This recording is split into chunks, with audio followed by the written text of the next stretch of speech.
Okay. Neat. Hello, everyone. Welcome to, holy shit, the third episode of this podcast. Are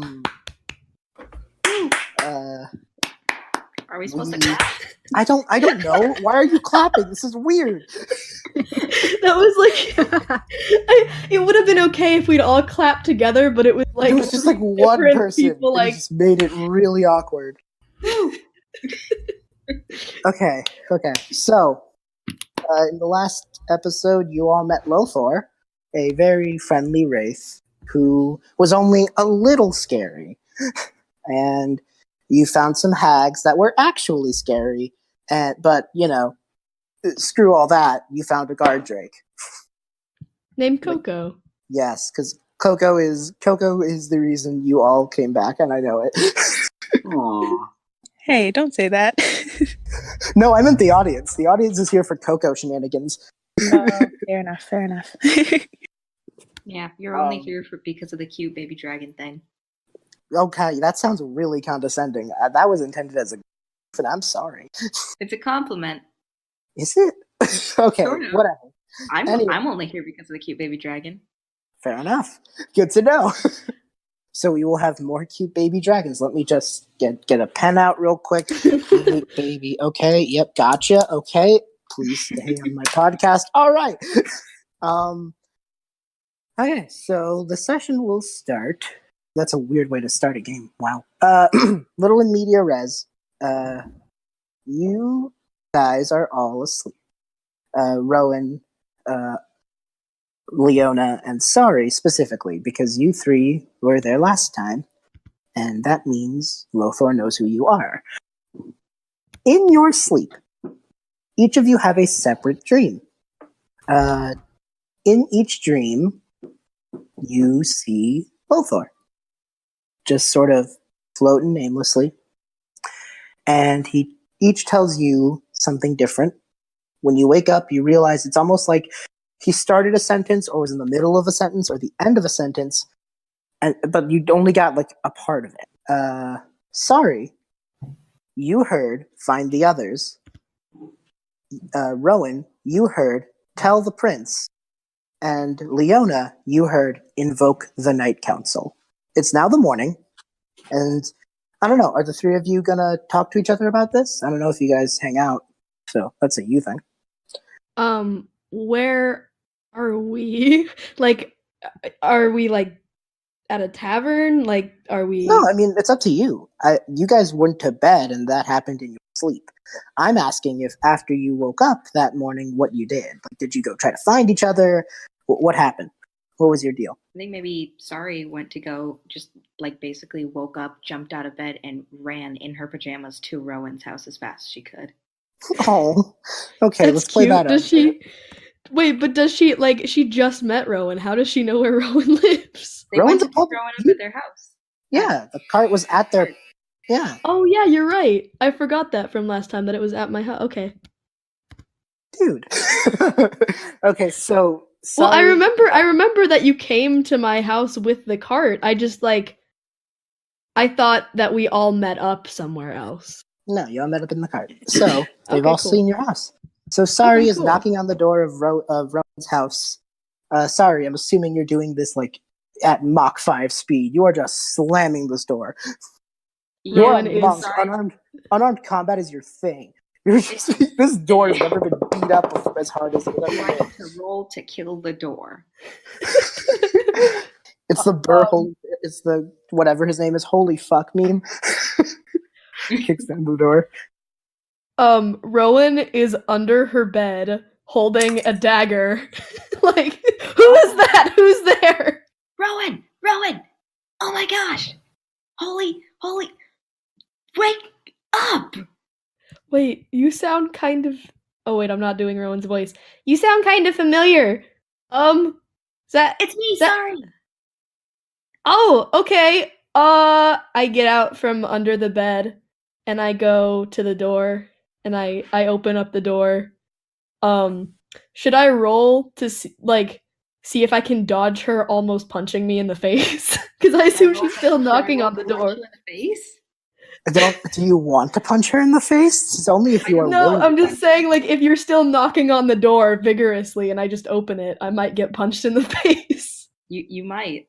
Do you want to Okay. roll to avoid my face? If you want this to happen so badly, I think then it's already sure. happening. I don't want it to happen. I This just was think not even something I considered. You just are like, hey, what if this thing punches me in the face? Yeah. That's a great way to start this hey, game. dude, You were told to expect everything. We tried to warn you. I guess that's fair. Cut for a second because I want to be sure of this. Leona, are you there? Did you see Sari running in her PJs and go, well, okay, this sort of tracks? I thought she would go home to sleep, but if everyone's hanging out in the cart, Well, no, you went home. The only reason that Sari is over there is because her message was find the others. So I'm wondering if Leona was like walking down the street, minding their own business, and they see Sari and PJs running at mock speed. Is that a thing, or would Leona just be at her house? Okay, I've got a question before you say that. Do they all wake up at the same time, or did Sari wake up? I don't know. normal I don't know time? your sleep schedules. I wanted to know this in plot my device mind, of a Sari druid, wakes and up very early with like the monks and stuff.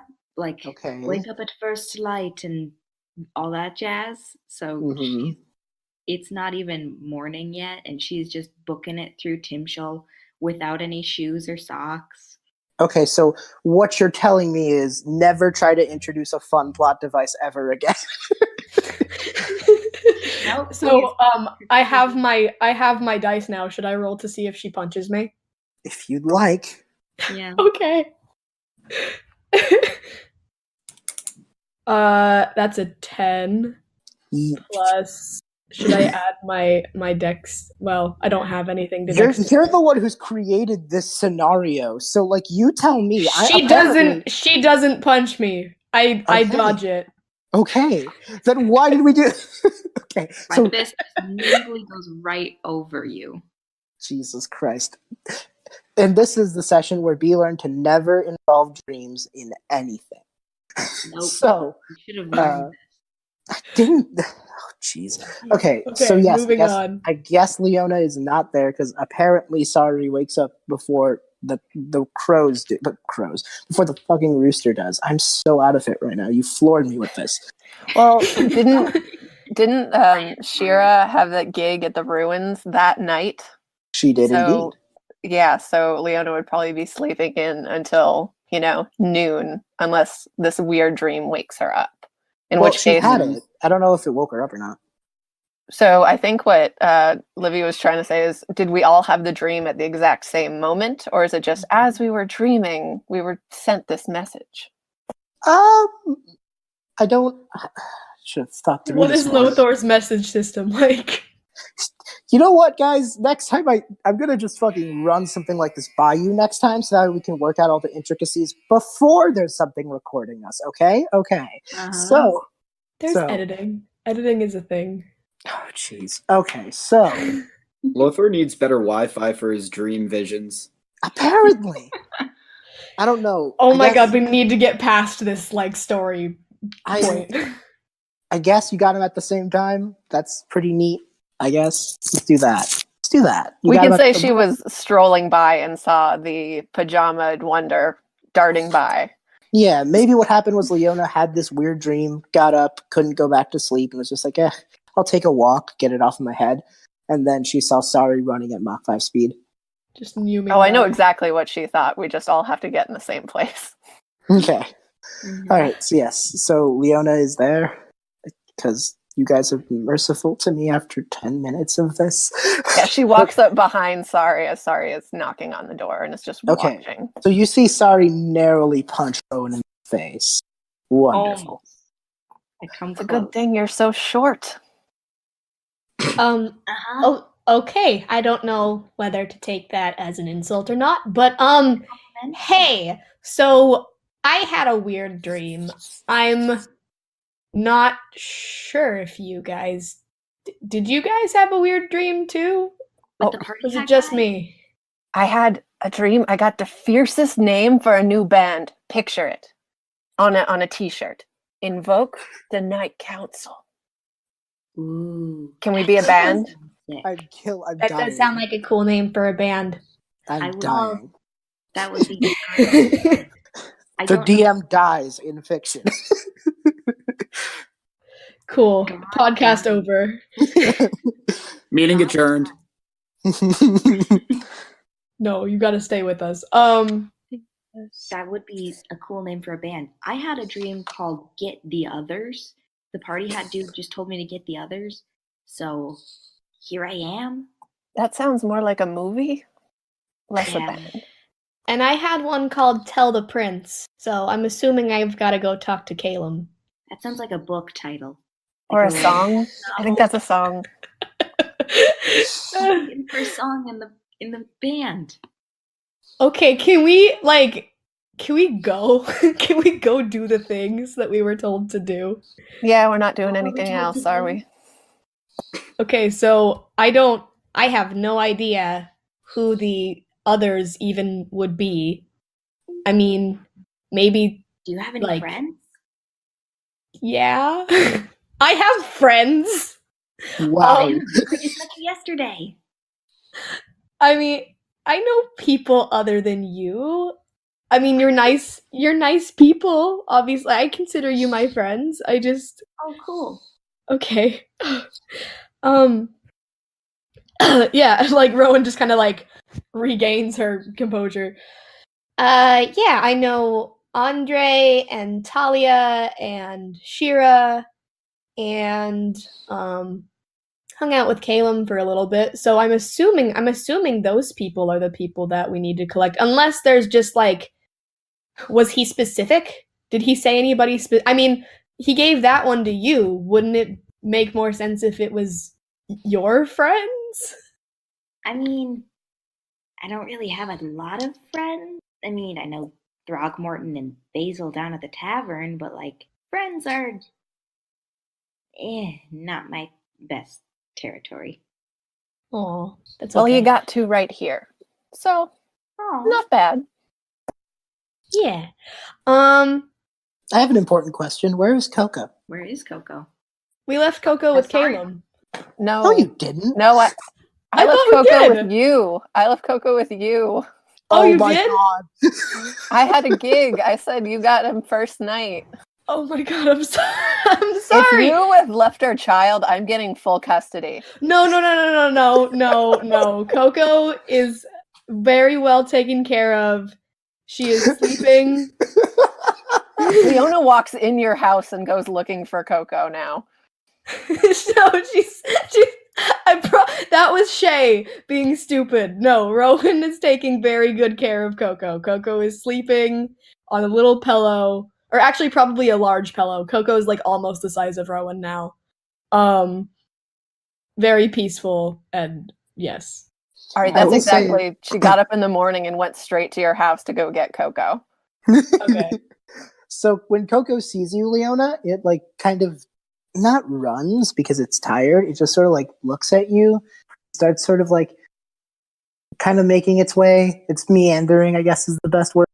And when it reaches you, it just starts like rubbing against like its head against your leg. Then it just sort of looks up at you and then just like instantly kind of like turns its nose to the center of town where the castle is. I think you might be the smartest one here. Oh, Coco smiles. Coco is happy. she Aw. pats her on the head because Coco is a girl. Yes, we Yes, decided. Coco. I believe we did decide that Coco is a girl, baby girl. Aw. She gets some very good pats, and then Leona just starts walking after her. But she turns to look at Sari and goes, you're still wearing your pajamas? Oh, yeah.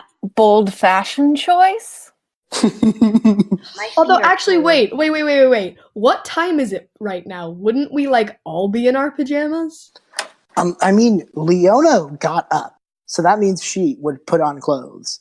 Sari That's true. chose to be in pajamas, and I think Rowan- Rowan is also. I think Rowan is also in pajamas right now because Sari woke her up. Sorry, forgot to put on shoes. God. Ooh, it's snowing. That's a bad idea. My feet That are coming cold. from a halfling who never wears shoes. My feet are really cold. Do you it want to bad like? I can't feel my pinky toes? Ooh, okay. Can I like? Is it bad enough that I would have to like cast Cure Wounds on her? No, Probably but not. like She's just no, very- but you have a house with other sets of clothes that you could give to someone about your height. Oh my god. Yes. Oh, okay. Yeah, I was going to offer. I'm just Jesus. You're so mean to me today. Wow. So I I welcome them into my house and I'm like, can I make you some tea? I mean, I don't really wear shoes that often, but I do have some for when it's cold, which is all Do you the just have time. like a piece So of cloth? yeah, but I mean I have some like nice fuzzy slippers you can borrow. I have Coco kind is of sitting at the door. Yeah, I'm sure the ominous vision we all gotta wait for you to have. I can just Pancakes? wrap cloth around my feet. Do how you just want do it. pancakes? I can make them. I'm getting full custody. No, Coco, I like Coco, please. Leona, I'm gonna give you pancake. guys 2 minutes to get dressed, and then I'm gonna carry you. I Both think of I you. can make it back to my house in 2 minutes. You can borrow some clothes. I'll give you some clothes. You're like, I'm just gonna run. Can okay, Sari I jump out mean, the window and just run? Oh my gosh. She's okay. avoiding- This is an awkward situation, and she does not like it. So she's goodbye. just the like Scott Pilgrim versus the World scene where he just jumps out the window. Oh, he's Leona and Coco just make meaningful eye contact. Just like, what have we done? Who have we chosen? Look at our lives. Oh no. Okay. Rowan gets dressed and waits for Sari to come back. Sari is back within record time. Okay. So the three of you are now dressed and ready to go. And so, with that in mind, the three of you follow Coco's lead to the castle. Any Yay. objections? No, we're following Carry Coco. on. Okay. Sari also grabbed like a granola bar or some sort of breakfast snack. And she's sharing Cool. Cool. Awesome. So, when you all reach the castle, you are expecting Caleb to be alone or like asleep, but no, he is sitting out at the front door. And with him, Rowan, you remember this face, a tall half-elf woman with a scowl. With a what? A scowl. She's not happy. She's hardly ever happy. Aw. Oh, is it Andrei? Yes. And on the other side is a face you don't even remember. But it is a fuzzy face. They are a bird. And they are just sitting at the right side of Caleb as he's talking to the both of them. Graham, would you like to describe how Plink, You cut out. How Plink is what? how he looks? What does Plink look like? For those at home. He's wearing a big old cloak with the hood kind of put up to keep any snow or anything off, and he's wrapped up in it, just sort of sitting and looking up at Caleb. Aww. Oh. He's not really doing anything. He just sort of has his notebook and quill in hand, so he's ready to respond to anything. Does he have hands or does he have like wings? He's a bird. Yes. Okay. Kenku kind of have a weird conglomeration of. I'm kind of going with wings with functioning bony ligaments going through some of those feathers so that they can bend to function as a hand. I'm good with that. That's weird. I imagined like he has like little feet hands. Feet hands. Yeah, kind of like that. That's great. Okay. That's a sentence that needed to be said. Yeah, right. Well, they're like Okay. bird feet hands. But like, I Anyways. imagine that they've got feathers going over them to sort of look like wings. Okay, that makes sense. Okay, so Andrei and Plink, you both were woken by the prince at a pretty early hour because he, as he told you, he had a bad dream. and he called the two of you, and you two are just sitting out in the front. And you were probably wondering why until you saw these 3 girls and a guard drake just running up to the front. Calum, though tired, looks at you and goes, it's about time you showed up. I'm sorry. Oh, also my name is Sari. Nice to meet you guys. Hey, Calum, you okay? You don't look so good. No, well, yesterday I had a bit of a reprieve, but you know how those end. So, Oh. not that great. Especially because I didn't get enough sleep last night, which I'm assuming is a common thread between. Yeah.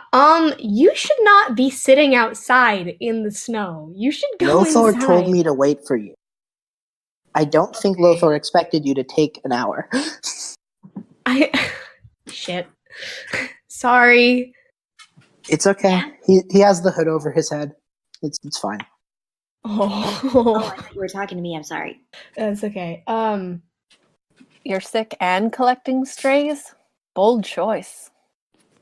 Excuse me, did you just call me a stray? Oh, the lot of you. Us too, really.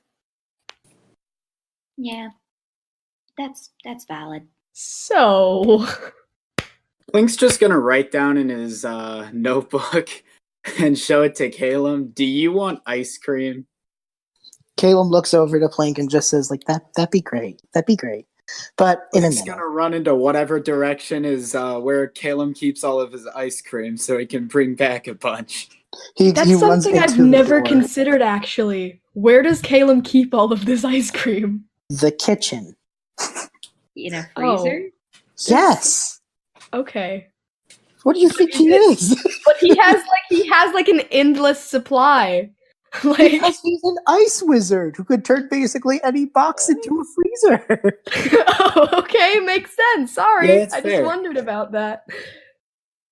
So he's probably just looking over, a little concerned, but nothing too bad. He just goes, "All right, well, guess we gotta wait, because I have a weird sense that we're not going to be alone." What does that mean? It's at that point that a very familiar black ooze starts to appear around you. Eh. Get it Maybe up. we should have delivered our message a little earlier. Andrei and Plink, however, you are not familiar with this at all. You are just seeing a shadowy figure just rise from nowhere. And it looks over to all of you and says, "Well, sorry for the early summons. It's been some time since I've had to worry about things such as sleep." Oh, hi, Lothar. Hello. My voice went up an octave because I got very nervous. There's no need to fear. We're friends. He's still wearing the party hat. I like your hat. Thank you. A good friend suggested it. Aw. Oh, I feel like Andrei just kind of nudges Calum, like, is that a wraith with a party hat? Calum just goes, "No, that's Lothar." Plink is going to like scribble down in his notebook. Okay, yeah, but what the fuck? Calum looks over and just says, Lothar is the spirit of the first captain of the guard of Timshul. He's been in charge of the city longer than even I have. If there's anyone whose judgment I trust, it's his. Hey, buddy, did you enjoy the show last night? Lothar looks over to you and just nods slightly and just goes, "As much as I wish we could continue that discussion, we do have something to get to." He turns to Calum and says, "You know what must be done." Calum sighs and just turns to everyone and says, "Okay, look, I'm not going to lie to you. There's a reason you're all here, and I think a few of you are a bit better aware of what's going on. So I think it's time I catch all of you up. For the last month or so, the people of this city have been coming under some sort of illness. It's hard to describe. The symptoms are different for anyone, and all that we know is just it happens suddenly. There's no signs of it. Just one day you wake up and, well, you get the idea. Well, I sent Rowan, Sari, and Leona into the ruins to speak with Lothar to see if he knew what was going on, and they came back to me with news that it is probably the result of a hag coven that had been turning wolves into winter wolves, hoping to feed what would become Coco the guard drake. He actually kind of looks to Coco and says, luckily we intercepted that. But, as you'd imagine, a hag coven on its own is a very big concern. Hag magic is different from our own. It's weird. They can work with spells that, with components even wizards don't understand, and try as we might, they've been an ancient part of our world, but every time we think we get closer to understanding how they function, we get more questions than answers.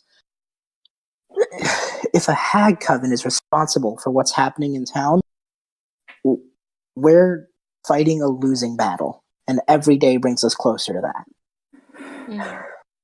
The last time we did this was when I had to take on the Shadow Dragon 50 years ago. It was a big deal, and I'm really hesitant to do it again.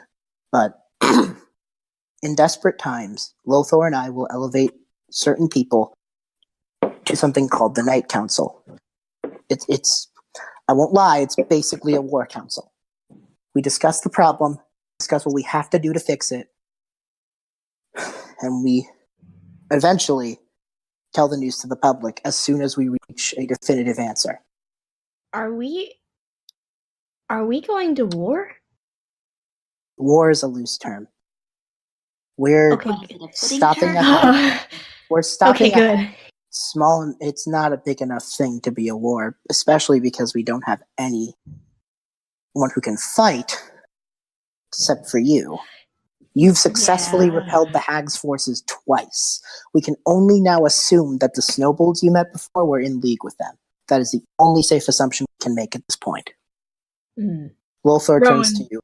Lothar turns to everyone and just goes, the Night Council is an ancient part of our city. Invoking it again is historical.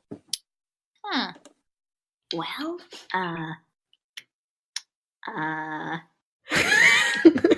I think we're all just kind of standing there, like wide-eyed, like, oh shit. well, if you need me, I'm going to go crawl in a hole and live with the weasels. Thank you. Good night. It's morning. Good day. Caleb looks to you and goes, sorry, the Hag's song, well, the three of you, at least a little bit, they were alerted to your presence. You stole their guard drake. Shit. I didn't do that on purpose. Adopted?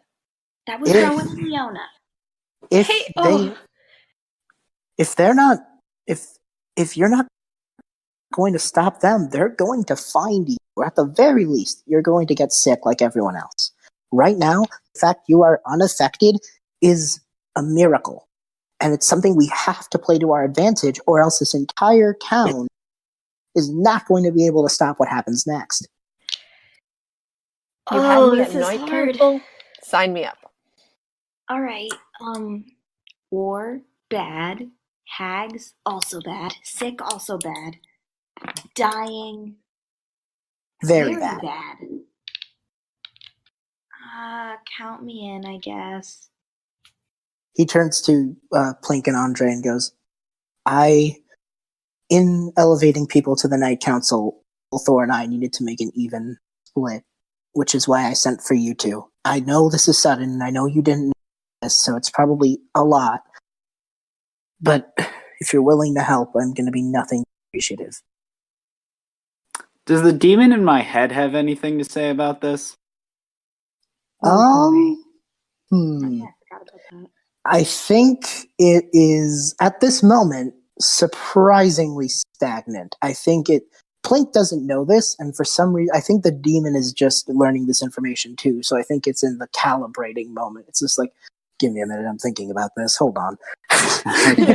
you could just act, if you were to see Plink's mind, the demon would have a little sign on the door that just says like out to lunch. Like it's taking a moment.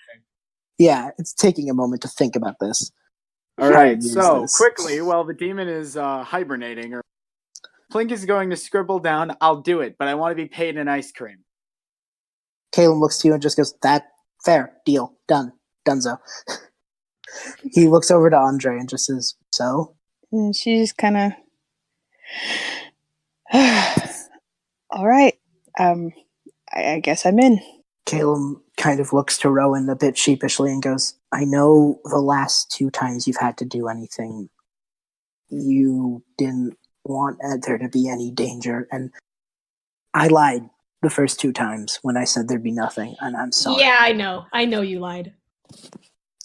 But now is not the time to be sugarcoating things. We don't have a lot of time, and any second we waste is a second the hags get strong.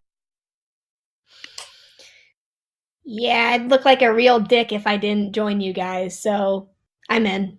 Lothar just kind of turned. It was sort of like all around the lot of you with the shadowy void, but then it just regains a human-like composure. Just the way it looked, its wraith form turns to Caleb by his side and just goes, well then, we have much to discuss. And the doors of the castle open, and Lothar floats in, with Caleb in tow. I guess we're supposed to follow him. Uh-huh. Yep. We start following him. Yeah, we just Alright. walked in. When all of you follow, Lothar starts walking and talking. How Does big he is have- Coco? It's a baby, so it is just barely reaching, like about maybe half to a third of Rowan's height. But that's basically halfling size was the size of the egg, so it's almost at Rowan, but not there yet because it's a baby. So Rowan's is it like me size? Maybe. yeah. Rowan's like about I'd say like 3.5, 4 feet tall. Is how Can I tall ride Rowan is. You ride yes.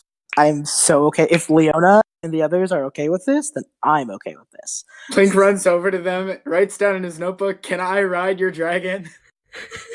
Well, you'll have to ask her. I'll say Coco right nods. now, if you hurt her, I'll break your little legs.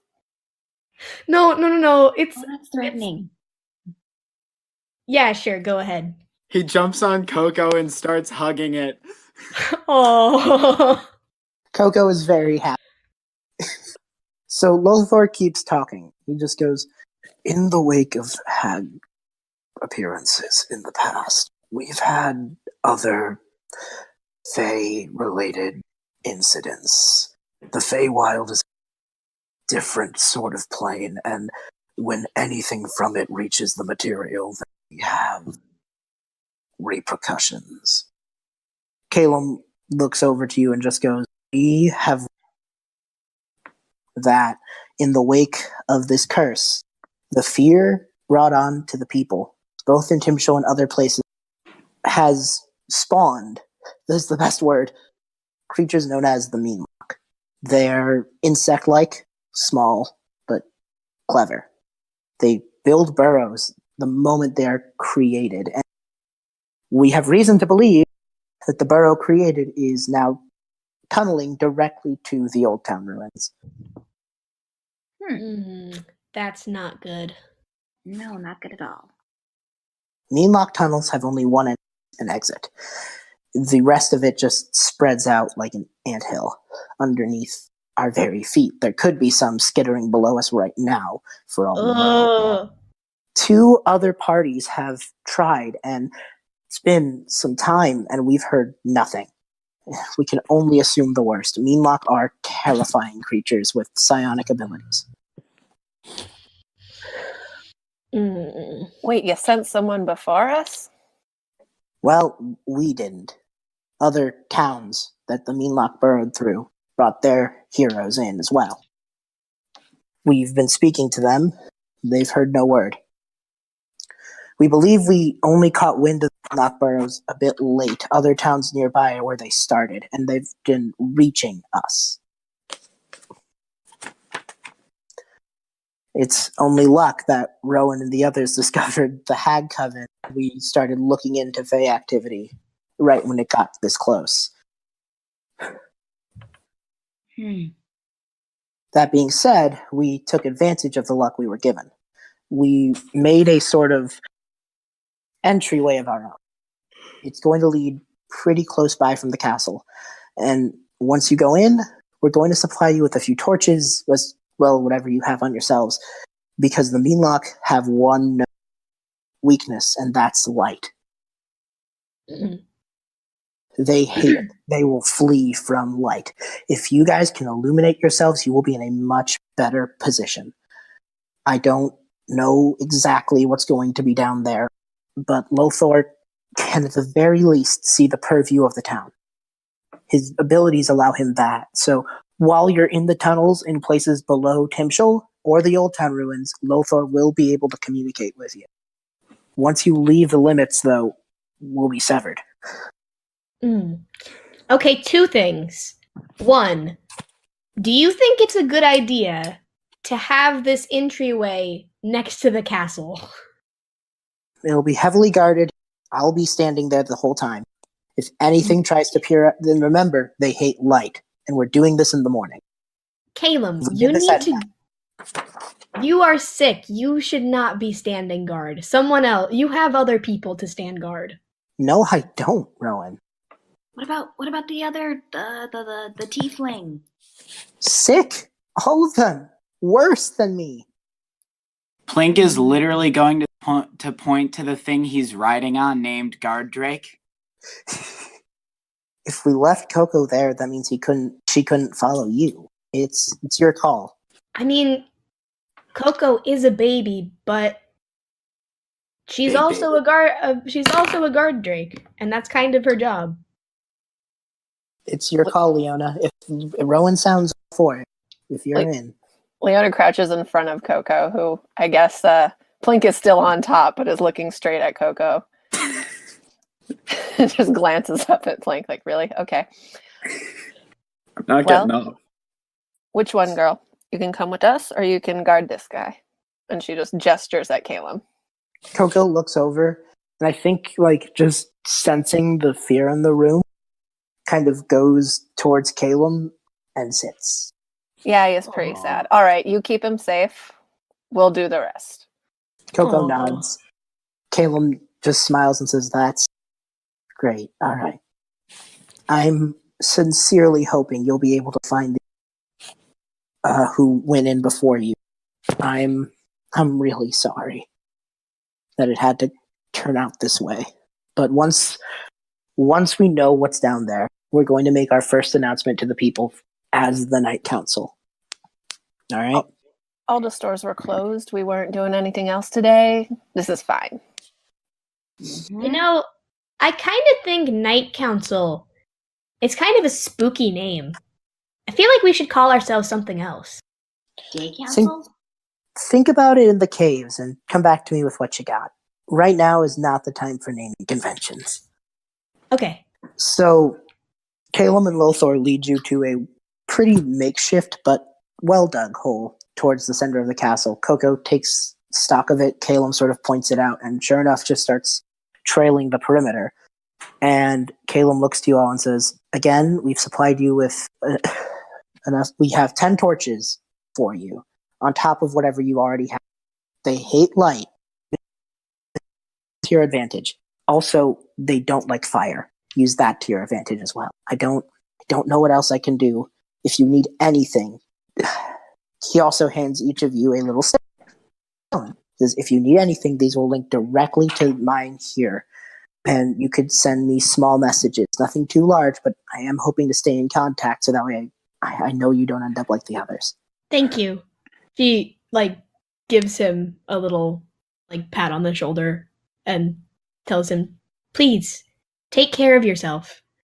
My other question for everybody was going to be, does anybody have, light or fire magic?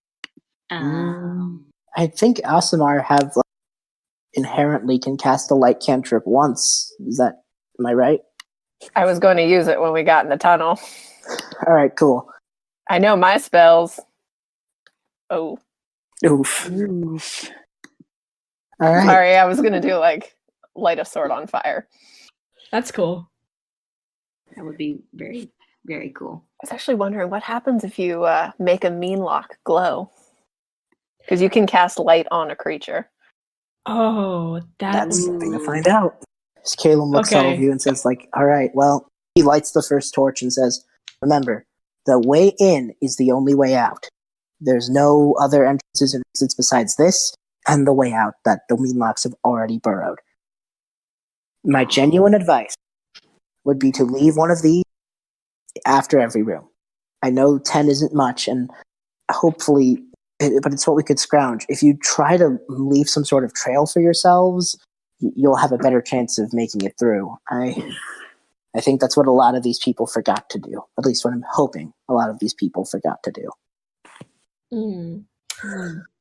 Do we leave breadcrumbs or a? I'd suggest something a bit more substantial because these are idiots who could eat that. Okay. My last piece of advice is just Meenlock have psionic abilities. You're going to be tested the moment you enter their burrows. And I'm not going to lie, it's not going to be fun, but you have to remember what you're fighting for. All right, I've spoken too much already. Sun's already coming up, which gives us a bit of an advantage. Every second the Meenlock burrow is a second they get closer to the ruins. I don't know what they want from the ruins, but if the hags were already there, maybe it's to meet up with them. That wouldn't be good. So, second we waste is the second they get closer to their goal. Okay, let's get going then. Caleb turns, nods, and Lothar says, I will guide you as far as I can. And his shadowy form recedes into the castle, with Caleb following behind. All right, Plink's just gonna skip on along. Sari just walks in. All right. All right, this is how my day is going. All right, cool. You guys are entering the cave, and as soon as you lose light of the outside world, you just hear That was hissing. yes. That's Leona so pulls out her blade and casts light on it immediately. Someone speaking parcel tongue in here. I don't know that language. Don't worry, I would it's like- not from D&D. I would like Leona, you have the sword, so everyone but Leona, I would like you to make wisdom saving throws. Oh boy. Hang on, let me bust out the dice.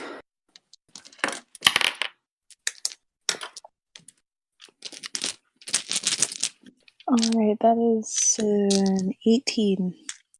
All right, 9. Okay, Come on. I got a 15. So well. alrighty.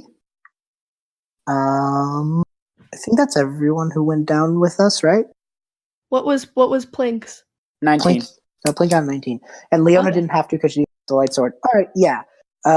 Sari was the only one who got below a 10. So, Sari, as you get into the caves, the hissing sounds like actual words, and while everyone else just hears the hissing and skittering of bugs, you hear "Flee with your life." That's not terrifying. That's a lot. Okay, so guys, I think that we should go home. This is a bad idea. We just got here. This is a really bad idea. Let's just turn around, go home, go to bed, hide, move to Fantasy Canada. I think we're already in Fantasy Canada. Texas. Sorry. Trust me. I'm scared too. But Did you hear the voice? voice. Voice? Yeah. No, I just Voice hear that hissing. said flee with your lives. Okay. consider me legitimately more scared than I was before. Yeah, I wasn't scared, and now here I am, ready to go home. Can Plink try and hug this away? Or... Plink goes in for a hug to Sari how well this works. Sorry. How tall is Plink? Small. Very Smaller small. than Rowan? Very, very small. Yeah, he's smaller than Rowan. Adorable. So she probably doesn't notice. She probably screams. You can see him. He's not like microscopic. He's like a foot or two tall. I pictured Okay, him I'm hugging her above from a like foot. behind her, like just. And she didn't see it coming. Oh, okay. Urge No to joke one hugs her. rising. Okay, Do I yes, get Plink a hugs hug? her. Oh, thank you, small bird friend thing. What are you? Bird thing. Bird thing. Great. I'm so wise. That's all he can say. He can only mimic. He You're right. just says in a small voice, bird thing. That was the most adorable thing I've ever heard. So, Leona with the light sword, you are just sort of carrying on, probably leading the pack a bit. With the light sword, I'm not going to have to worry about dark vision stuff, which is great for me. I also have dark vision. I know, I also but have dark vision. I'm aware. I have dark vision. I have dark vision. I have dark vision. Shit. Everyone has dark vision. But the light Yay. sword makes that a null point. All right, I don't so have dark vision. I know. Stay by the light sword, and you'll be fine. So, it's actually quiet for a while as you trudging through. You do hear the skitter of insects, but nothing too crazy. It's only when you see the back of a yellow-bodied, bipedal, insect-like thing that is hunched over. It is two pincer claws instead of hands, mandibles. Is this an umber Actually, two antennae coming from its head. Oh. And no, this is a Meenlock. And as you look at it, just from the back, you could see that it's burrowing, or at least trying to keep digging. But as it, You're cutting out a you little hear bit. a voice from seemingly nowhere. Sorry. Okay. I was saying that you hear a voice from a crevice in the wall. And, hey, Velox, what's that voice saying to this giant scary bug thing? Hold on. I have something. You're a wee bit bigger than I thought, but I'm sure you'll do just fine. And then I stabbed them. You just jump from your little crevice, and to the rest of the party, you see about 2 feet tall, with a mouse body, head of a mouse, body and tail and all, with a small sword just plunge into the skull of this insect. Rowan does not know how to feel because Is this a bad dream? Why is there a mouse? I know Plink can only mimic, but can he scream? Sorry, yeah, he can Okay. scream. Plink screams really loud. As Sylvestre's ears kind of shrivel up, he's just like, that's loud. Yes, so Velox, introduce for a brief minute your character.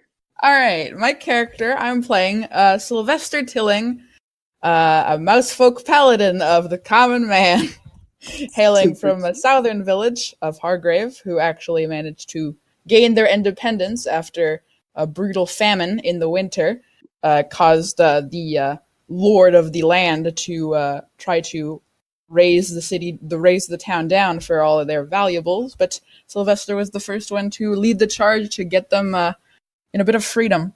And now he's a paladin of Usawa, the humble lady, goddess of the goddess of hard workers and perseverance and justice.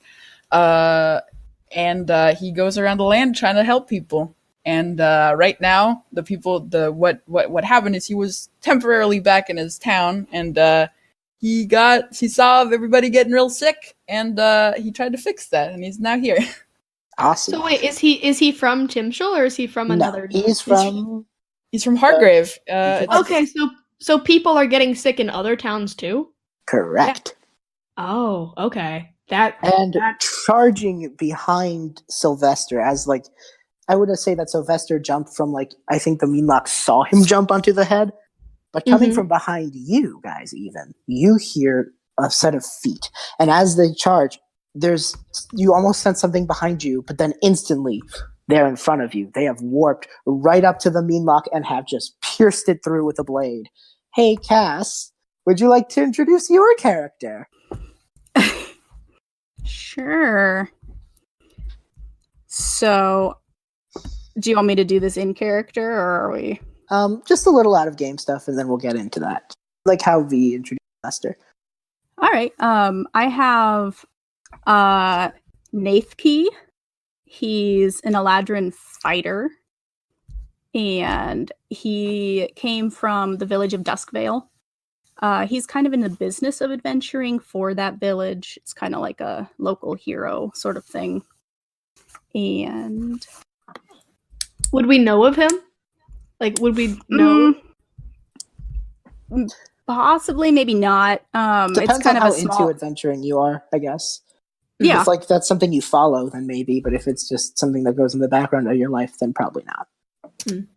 Yeah, they do a lot of odd jobs around the village. They don't really go out much, except for to deal with these Meenlock. His party, which actually had a kenku monk and a human bard with these really beautiful red eyes, as he mentioned, a Furbolg druid and a Tiefling cleric, and he's down here and he can't find any of them. So the two of them both Sylvestre and Nayth have successfully just done in this Meenlock, and they both turn to this conglomerate that has just entered. So, what do you guys do? Rowan is like just so wide-eyed at this because one doesn't like seeing things get killed, but also she mentioned in the first episode that like mice are her favorite animals.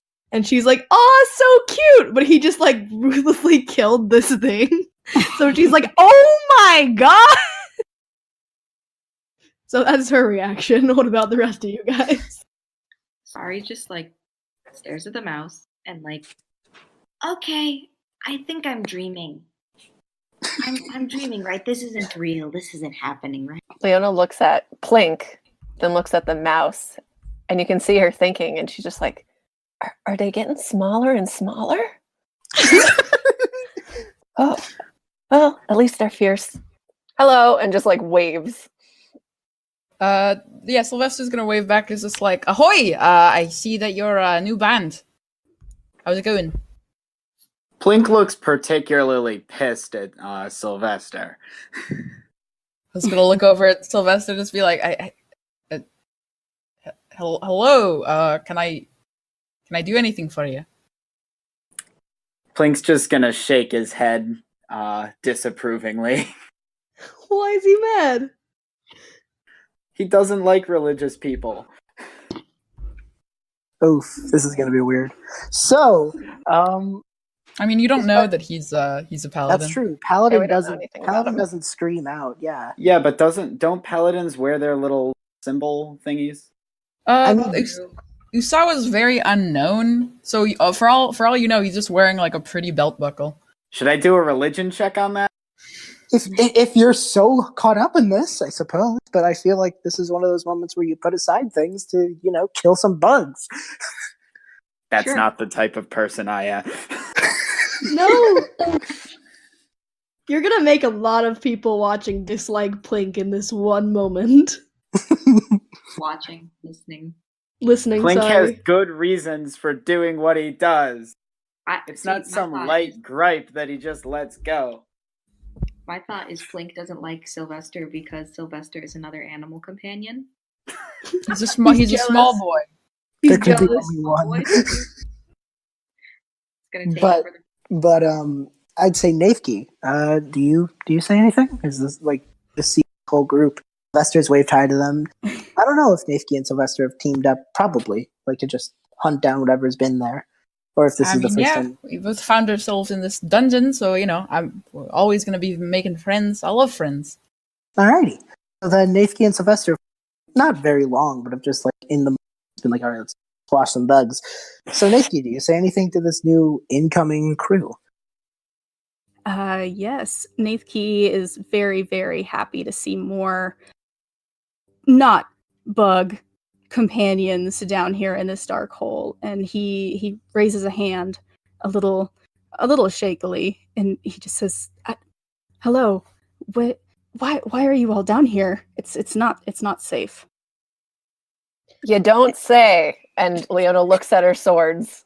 Like, Just gonna point over and just be like, they look like they're pretty armed, like us. I We mean, can have I more got friends.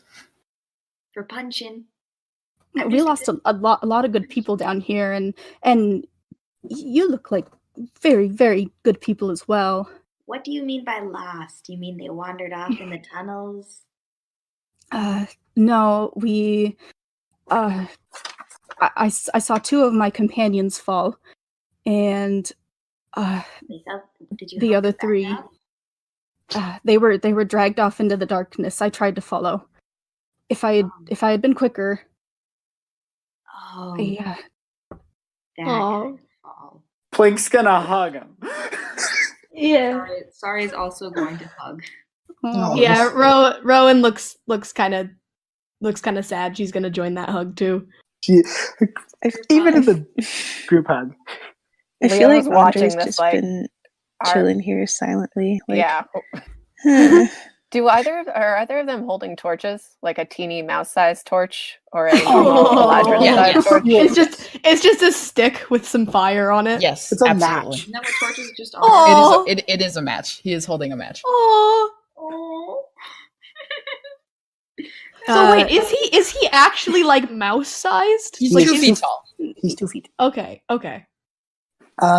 Actually, Bit of a this is a candle. genuine question because you are an Eladrin, Nayth. What season are you looking? he's currently in winter. Oh, Usually sad- he tends sad- towards autumn. Mm-hmm. Oh, sad Gotcha. boy. Gotcha. But just wanted to the know. rapier he is holding is illuminated brightly. He has unlimited light, Yeah. which is per cool. So, the whole lot of you are just kind of conglomerating together slowly as you see again, just because of how massive this cave is. It doesn't take long for you to hear the skittering of the bugs again, but this time you almost can sense them moving towards the corpse of this Meenlock. And instead of, you hear it rushing toward you, but then stop. And instead, coming that way, almost blind to the army of adventurers, that is the small horde of adventurers there, is a wolf-headed, or maybe hyena would be a better description, headed skeleton. Very little hair remains on this body. It is bipedal as well, but it looks as if someone just took the meat right off of it, and it just seems to walk towards the Meenlock body, almost unaware of what is going on. Wait. Is this a walking skeleton? Correct. Oh my god. Okay. Humble me. What kind of undead little nightmare Can is that? Plink walk up to it and start like inspecting it, or is it Yes, hostile? you can. It currently does not know what's going on. It does not have eyes. Oh, can I do an Arcana check on it? Yes, please. Please, anyone who'd like to make any checks, I'm not going to really be like, okay, this is the moment for it, but if you guys feel like, yeah, this Okay. seems like... While they're doing that, Rowan is just going to pull what it was Nakey, Nayth. I think. Nayth? Nayth. Nayth. Nayth works. Yeah. Oh, Nayth. Okay, Nayth and Sylvestre aside, and just kind of explain to them that the Prince of Timshul asked them to go out and do this for him because we're trying to protect the town, and that was something that they asked was why we were here. So the Snowflake Town. I see they're also having some problems. I've heard of your place, yes. It's nice to meet you. Yeah, I get that. I was, I found one of them little skitters just trying to numb on the brain of a little sapling, and I didn't let that happen. The picture might send twice. That's my bad. Rowan understood like half of what Sylvestre said, but is like, that's good. So, there are two of them. They're multiplying. Sorry, that was a thing. But yeah, Plink, what did you roll? Unnatural 20. Awesome. Got a 17 for nature, just to see if it's like a monster I've seen before. Okay, then with those two rolls, I will tell you this. Plink, this is a witherling. These are the undead bodies of creatures known as gnolls. That's a 19 in religion. All right, yeah. Unholy abominations of Inogu is the demon lord of war. And the gnolls basically do nothing but run around and kill shit. Cool. Leona, you know what gnolls are. Basically, same description. Hyena-like things that run around and kill things. You also know that they raise their dead to continue to just kill things as witherlings. Oh god. Quite unfortunate. I mean, even if they lived a life full of murder, I'm pretty sure they had like some rest finally.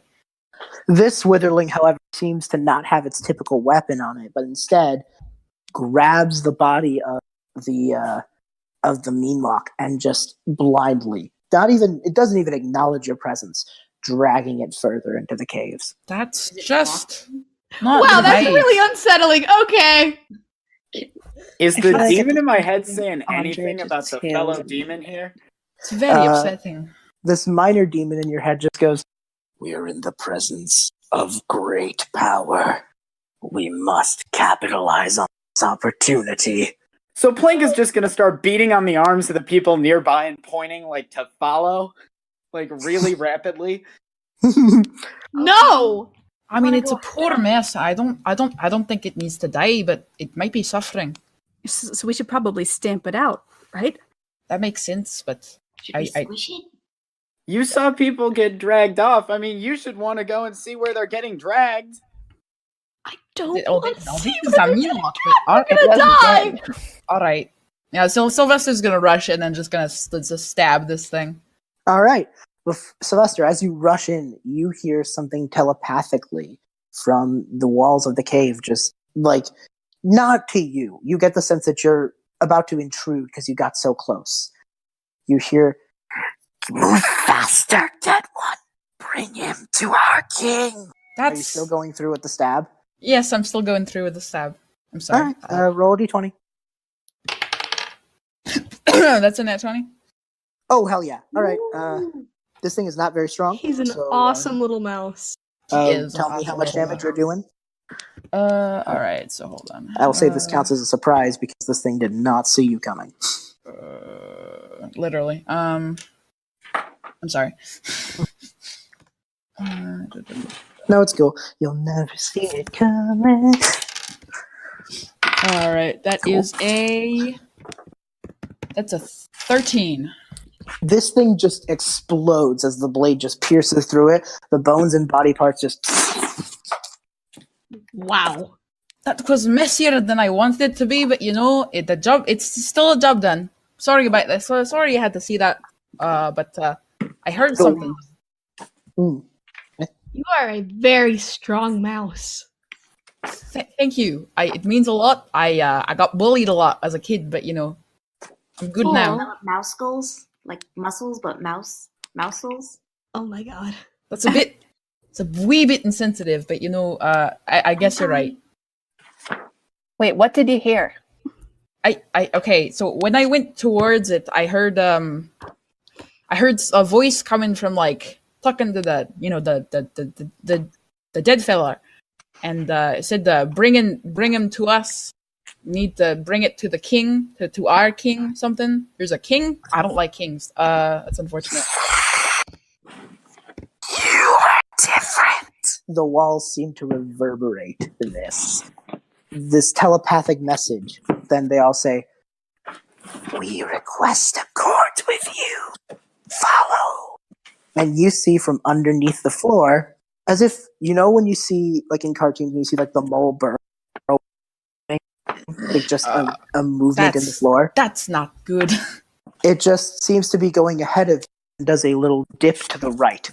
And the walls just again say, follow. Am I the only one that's hearing this?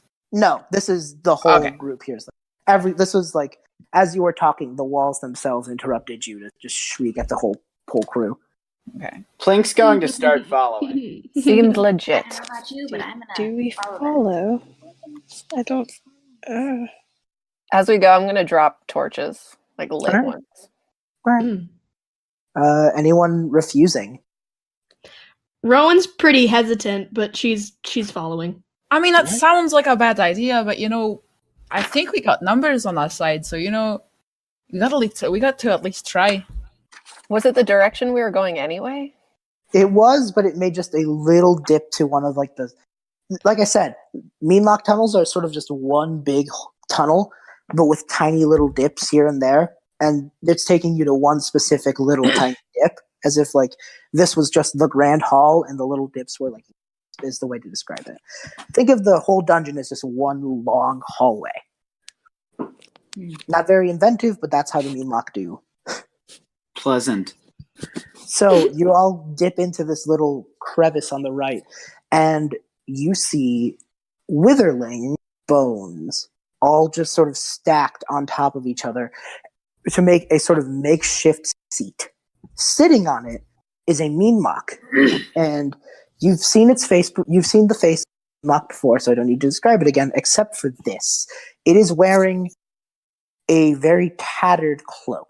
It looks as if it took the cloak off of someone else and cut it to his size.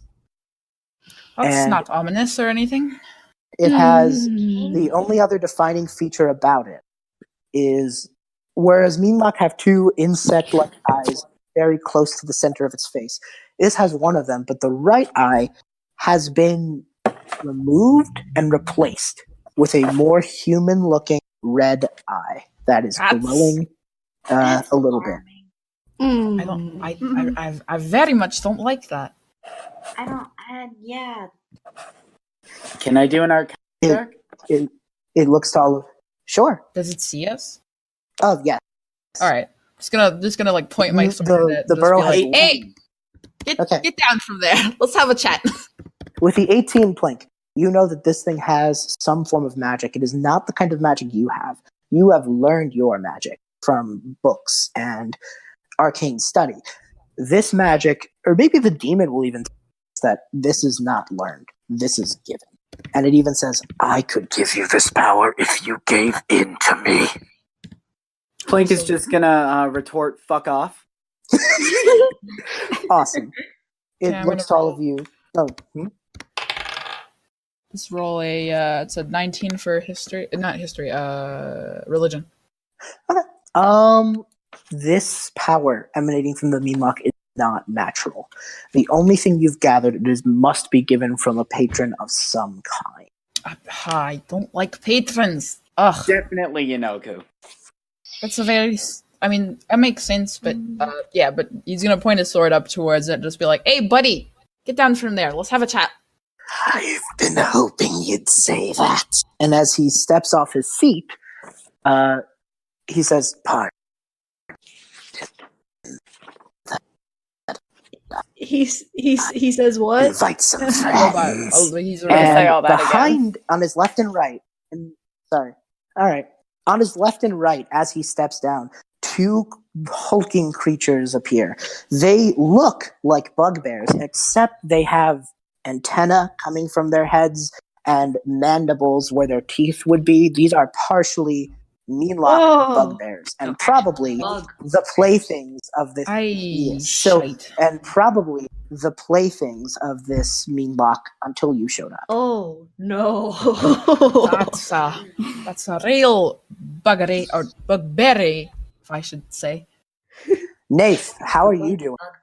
How are you doing seeing this?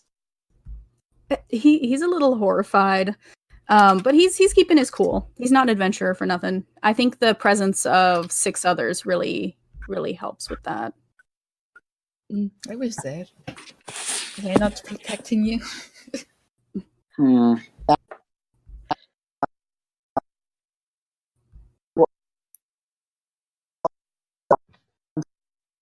Ooh, there's a I'm lot of robot catching noises none going of on. that. Oh. I didn't just hear anything for like the I last didn't hear 15 anything. seconds.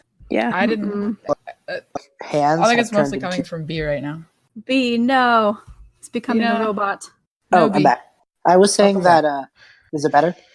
Mm-hmm. Yeah. My phone is screaming at me. I was saying that they, instead of hands with like morning stars, they do have one hand holding a morning star, and in the other is a claw, full on like the Meenlock. Mm.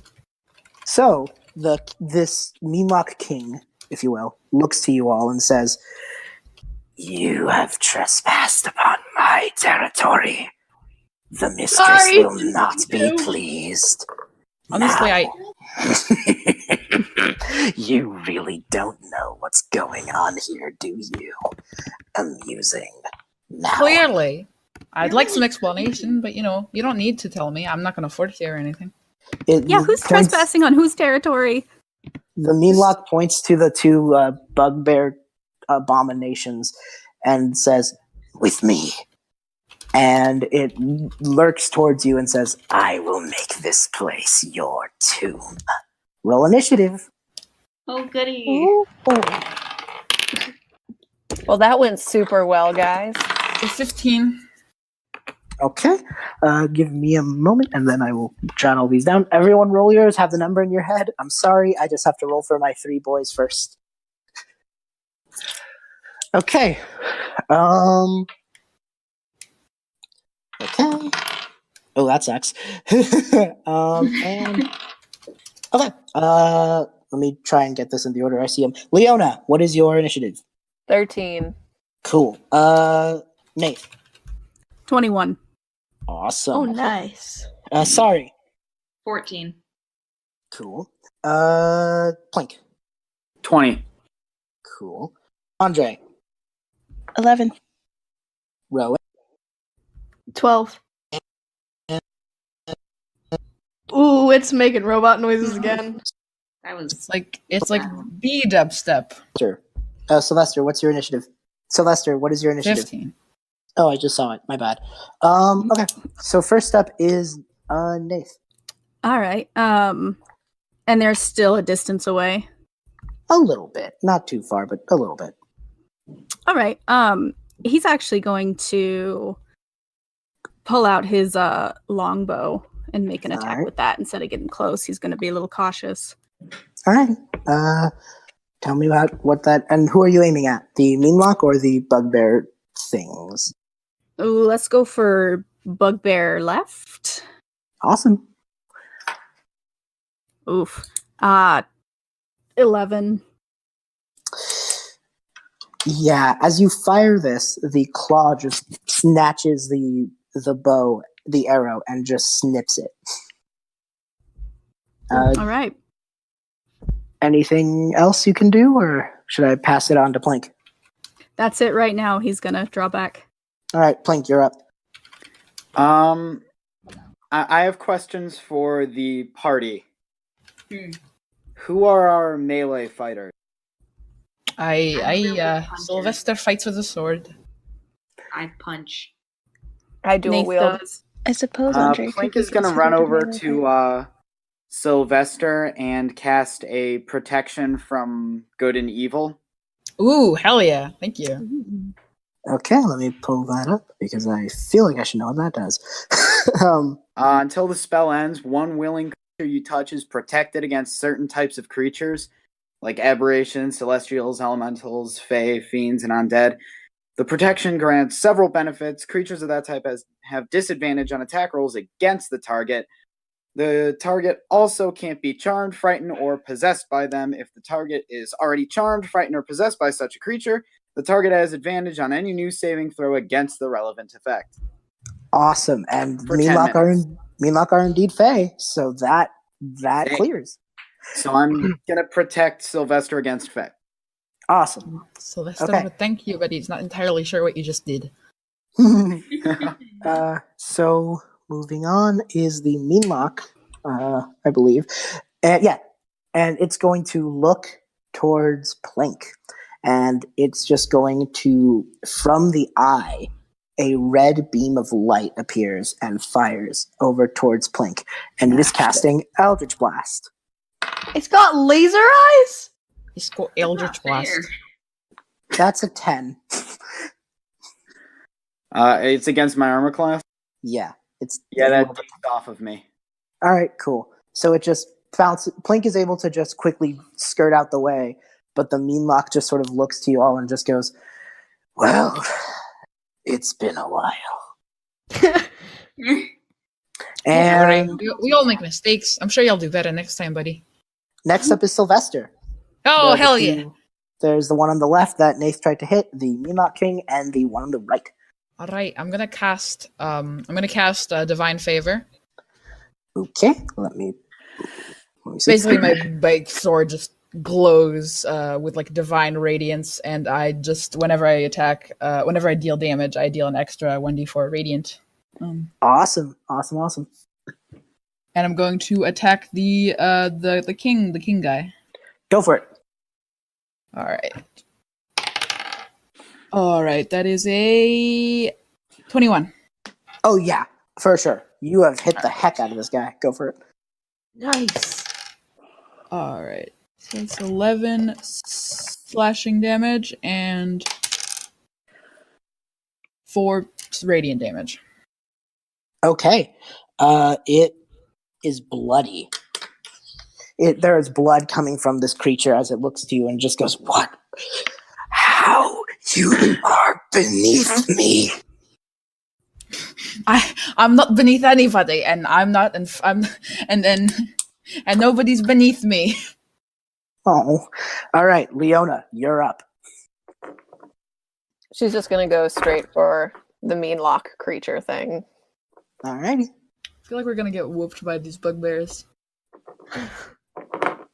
Make an attack roll. One's a 14 and one is an 11.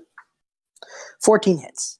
So you make the first strike and you cut into it, but the second time it uses its claw to grab your second sword.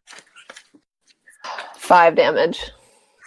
All right. It is very much hurt by that, I suppose. Next in the order, Rowan. Okay, I think I'm gonna try to use Thorn Whip, Okay. and I'm going to try to wrap it around the legs of is it the bugbear attacking or the king? The one that they've been nailing is the king. They've just been railing on this guy. The bugbears are just sort of standing at attention at his side, seemingly like unaware of what's going on until commanded. Okay, then I'm gonna do it on the king. Okay, make an attack roll. Let's waste them. That is a 15. Would Oh, I yeah. have plus That's enough. anything? It Okay. would be plus your spell attack bonus, but 15 is enough. Okay. Okay, so you can roll a d6 for damage, and if the creature is larger or smaller, you pull the creature up to 10 feet closer to you. Okay. So it is indeed tied around the thing's legs, and you pull it 10 feet closer. Okay. So roll the d6. Okay. That's a 3. Mm-hmm. Okay. Ooh, and a 6. Well, it was 1d6. Sorry. Oh, it was This just is 1d6? Yeah, it's a Oh, cantrip. okay. Sorry. That was okay. dumb. Normally I have to do like 2d8, so I'm confused. Yeah, there's a 3. Okay. It's pulled closer to you, and Andrei, you're up. And I'll say, for your sake, you are close enough to Rowan, because you're all just sort of huddled up together. I would say you're close enough to Rowan to make this a sneak attack. Wait, if he Oh, moves, I was trying to trip him. Did I not trip him and he just moved closer? That's how Thorn Whip just brings you 10 feet closer. does that mean he Oh. moves out of our threatened area? Can we opportunity attack him? Oh.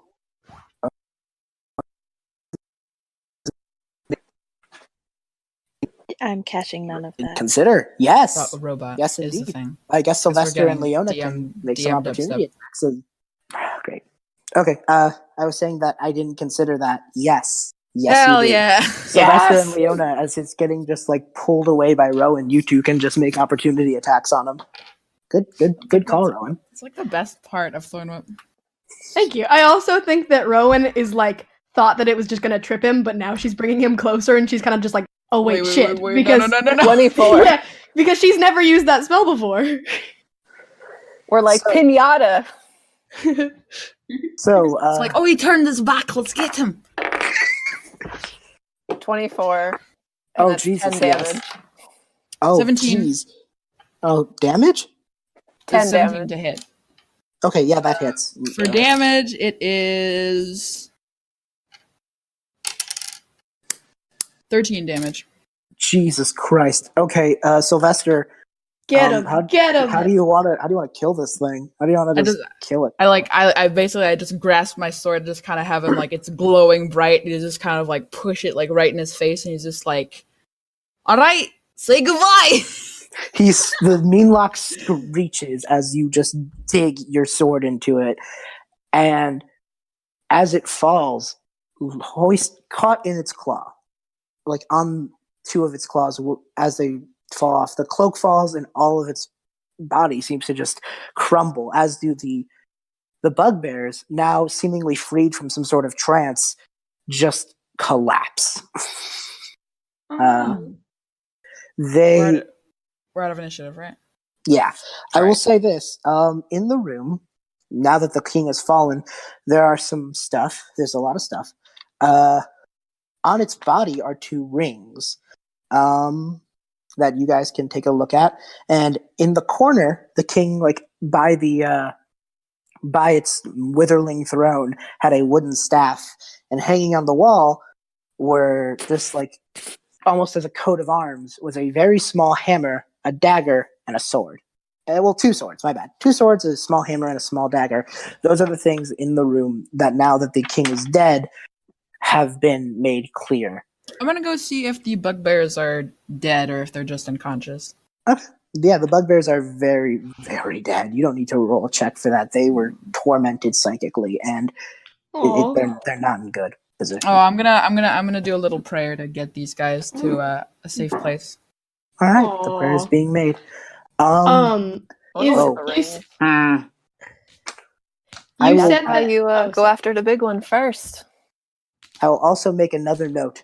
The eye has, in the death of the king, rolled off, and you realize it was not part of it was something the king attached to himself, but it was never like something he did. It was something created, and the eye is just looking, staring up at you.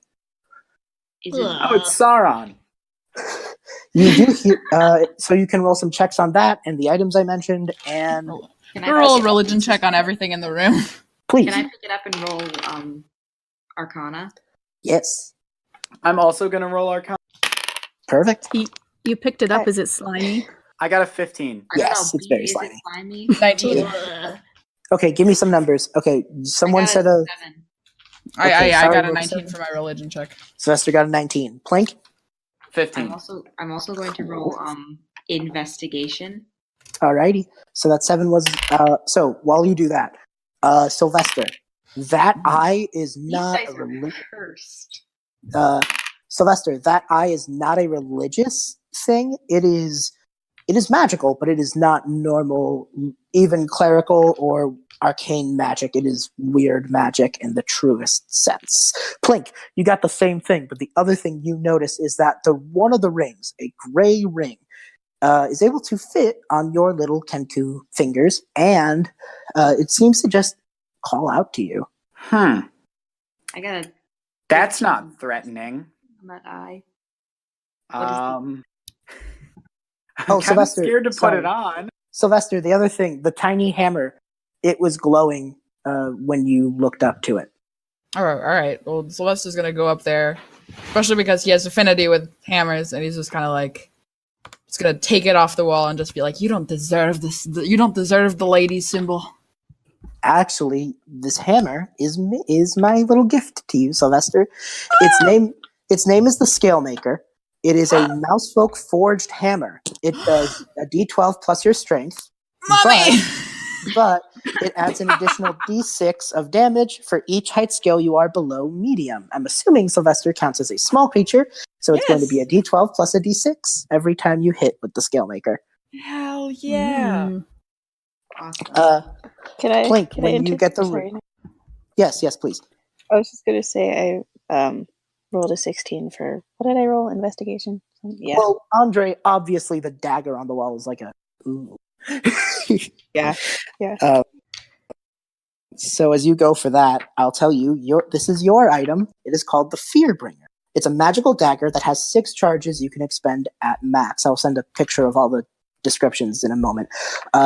You gain 1 charge for each successful sneak attack, and you can expend a charge to add +1 to damage and attack rolls with Fearbringer. You can only add 2 charges to a single stab. If you choose, however, to expend 5 charges at a time, it lets you cast the Fear spell with the blade as your focus. Whoa. Plink, you have what's called the Fossil, or like Faux. If you put this on a corpse or undead creature, this ring appears with the ring, for all intents and purposes, it appears alive. That's cool. Appears. Yes. If used on a corpse, they appear to be sleeping and breathing softly or snoring. If used on an undead, they appear to be a living person of their kind. This item But they're not, are they? No, but it is an illusion. But it raises the DC to see through a disguise of an undead creature by +5, assuming you already tried hiding it with concealing clothes. If not, the DC to determine the corpse is 15. Okay. I'll send a picture with all these in a minute. But yes, about the eye. The eye is not natural. It is weird magic. It is the best thing I could describe it as fey magic. I'll give you that with a 19. So Sylvestre's honestly kind of like holding, like almost like trying to hug the hammer. Oh, yes, it was forged by Mousefolk, so it is very much like part of your heritage. Mommy! I miss my mom. I'm not gonna lie. I'm starting to feel a wee bit shaky. Oh. So wait, you said that the big bug thing like crumbled. Did it Correct. is it like a gross corpse still, or did it like fade away into dust? Like You get the sense that it was real. You get the sense it was wearing the fox soul for a reason. Oh, I see. Okay, because I thought maybe some like blood splattered on Rowan or whatever, but never mind. Can Okay. Plink put the ring back on the creature? Yes. Okay, Yes, when so you put it back should on, I it just should I appears to also be roll sleeping. investigation? Yes, here for everyone me? in the room, please do so. Okay, cool. Does a 17 That's anything? a natural 20. Got Okay. Well, Sylvestre, you already got what you were came for, but that nat 20, I will tell you, that eye is not good. No bueno. The fact it's still around is no Alright. bueno. You want that thing Alright, so gone. Sylvestre's No, just no, gonna no. rush over and try to squash it with his boot. Actually, he doesn't have a boot because he's got the little mouse feet. kick it, Sorry. kick it, No, kick it, no, punt it. Step on it? He's gonna try to smash it with his hammer, with his new hammer. Okay. What are you doing? I want to This is keep that. By the light of Usawa, I banish you, demon! All right. Roll a d20. The cool eye. Roll a It's d20. evil! Roll a Mom, d20. Dad, it's evil! Don't Your touch mom's it! evil. Sorry. What did you roll for your investigation while Sylvestre does this? 15. Yes, the other ring calls for you. You just go for it. Are you going to go for the ring? The other Yeah. one? She'll Okay. look at it. It is called Stormcaller. This is a magic ring. Gives you a +1 bonus to unarmed attacks. It gains a charge every time you hit. It has a maximum of 10. If you use 8 charges, you can cast the lightning bolt spell. Ooh. But it only has 10 at max, but you regain them each time you land a hit. Okay. Punching ring. So, Sylvestre, what did you roll to break the eye? Is it like a strength check? Yeah. Alright. That is a or is that just an attack roll? Just an attack roll. Alright. So that is 19. Yeah, no, this thing has 1 hit point. I have it written down. It breaks as Sylvestre brings Scalemaker down on it. And as it does, someone in the cave screams. You just hear an unholy woman scream from somewhere in the cave. It's a Haggai! Of course it is! I should have known. I mean, Sylvestre doesn't know, but I should have known. Investigation to see which direction the scream came from. Okay. I'm rolling to see which direction that sneeze came from. Is Bobby. that oh. Bobby, Well, what? Yeah. Plink rolled a nat 1. Oh. Plink gets Oh. scared. I got a 13 for investigation. That staff, the staff that it was next to it, is made of some real nice wood, Rowan. And as you pick it up, you have the item called Heartmender. It needs attunement. Aw, that's but adorable. this staff can be wielded as a magic quarterstaff that grants a +2 bonus to attack and damage rolls. While Okay. holding it, you have a +2 to spell attack rolls. It has 10 charges. It regains 1d6 plus 4 at dawn. Blah blah blah. Typical stuff. You can use these charges to cast Animal Friendship, Friends, Locate Plants and Animals, or Calm Emotions. Okay, cool. So it's basically the therapy stick. Cool. Okay, so it was animal friendship. I'll friends. send it to you in a second. Don't worry. Okay. Leona, what did you roll? Sorry, I'm Still trying a 17.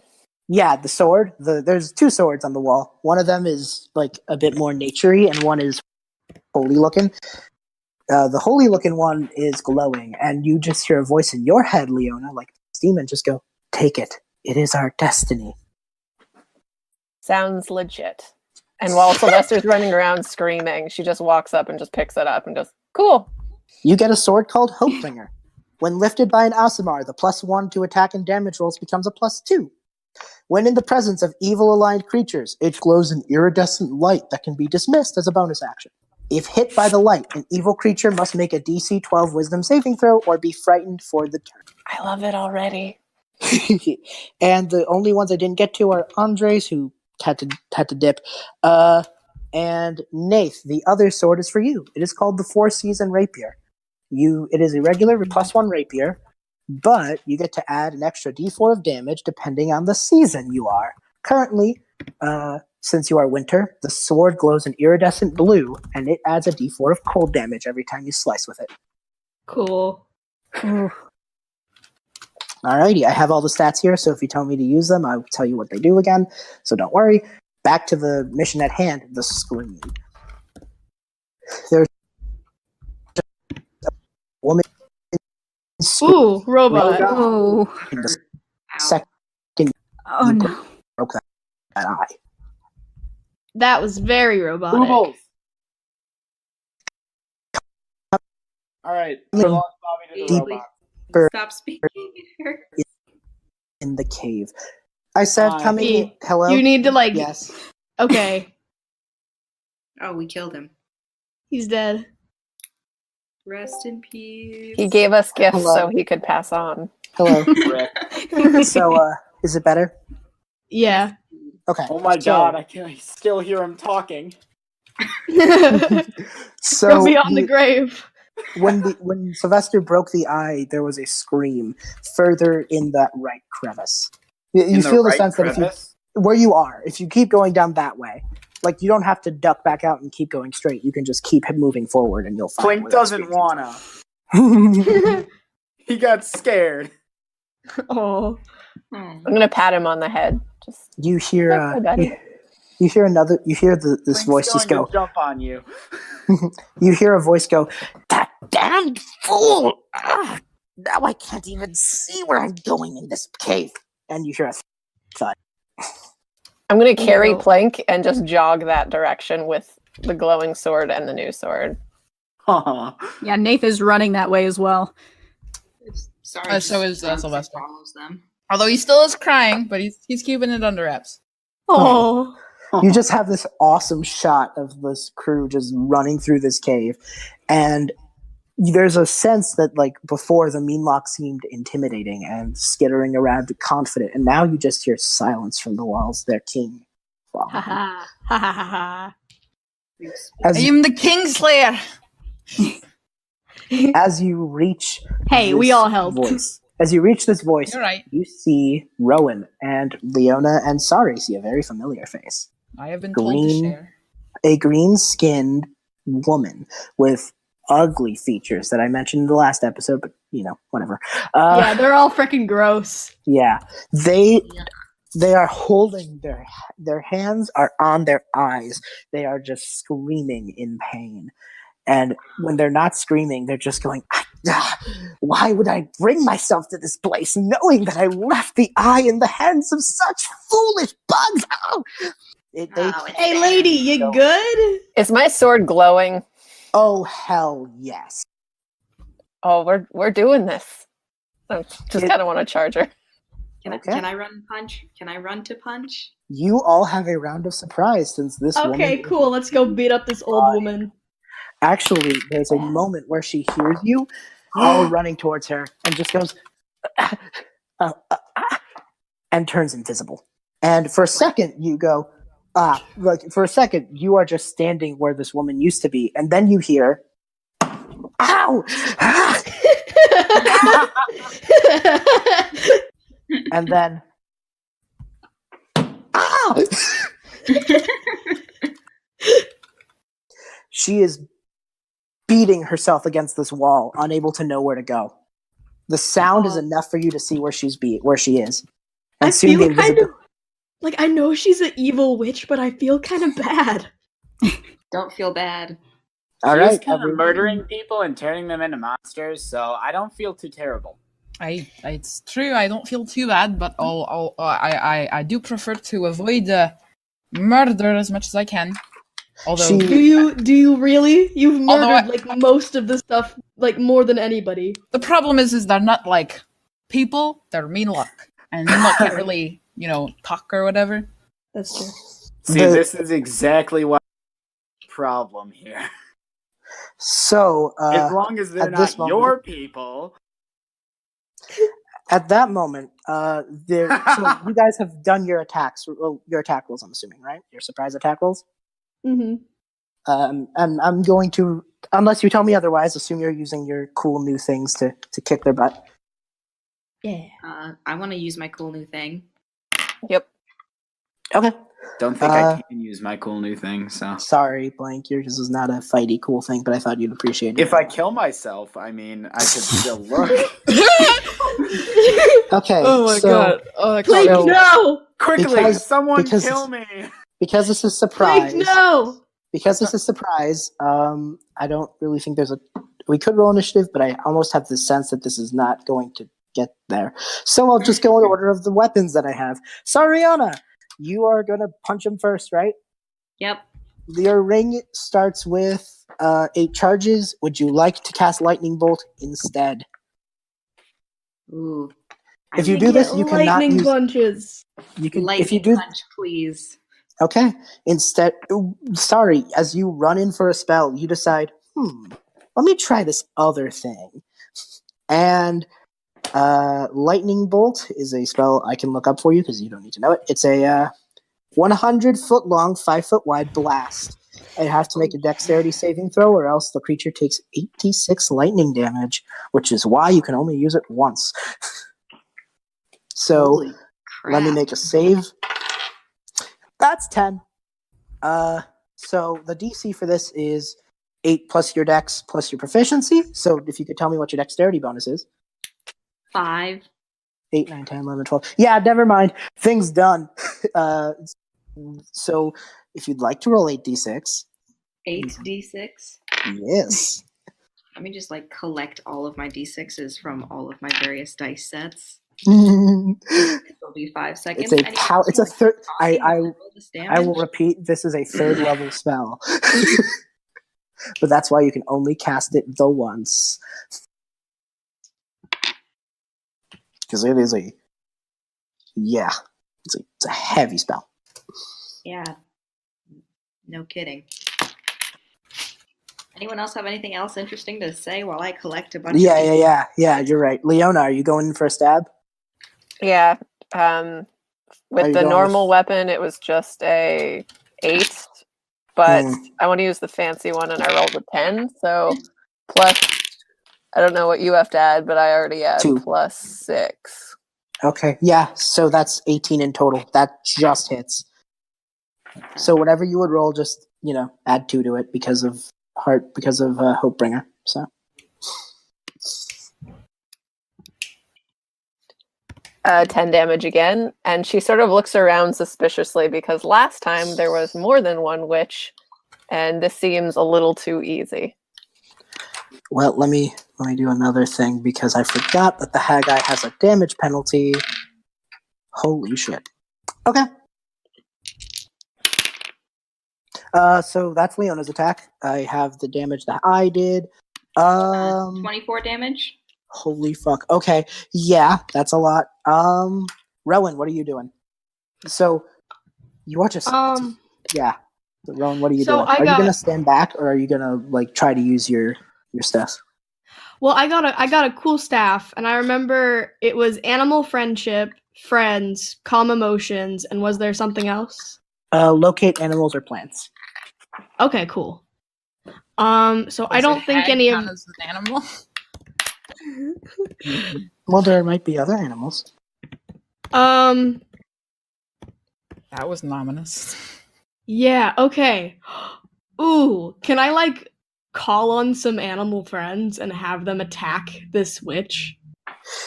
With the spells you have, let me look. Summon animals, it's a 3rd level spell, by the way. Yeah, you have speak with animals, speak with plants, locate animals or plants.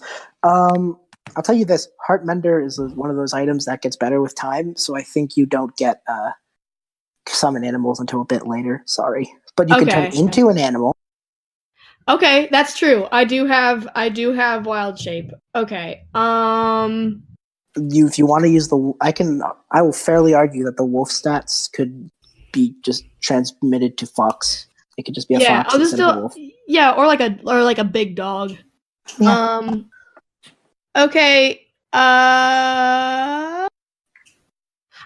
trying to get into Rowan's brain and think of what she would do right now because she did say she said. Yeah, maybe come back to me in a little bit. Okay. Sylvestre and Nayth. I'm assuming you two are using Scalemaker and the 4-season rapier to carve into this hag. Oh, you betcha. That's right. Alrighty, you two roll some attacks and tell me how you do. I'm sorry about this, old lady, but my mom always told me to be nice to you, but you did do some nasty business, so I got to give you some nasty business. So it's a D12 plus a D6 if you hit. That's an 18? Oh, yeah. Mm-hmm. An unnatural 20. Oh, yeah. You two I think because you two have partnered up a bit in the past, you two kind of have prepped this. So like before, Sylvestre just jumps in the air and just brings down Scalemaker onto her head. My good chum! Rushes in. Alright, that is... And then... Alright, so that is... 17. Okay.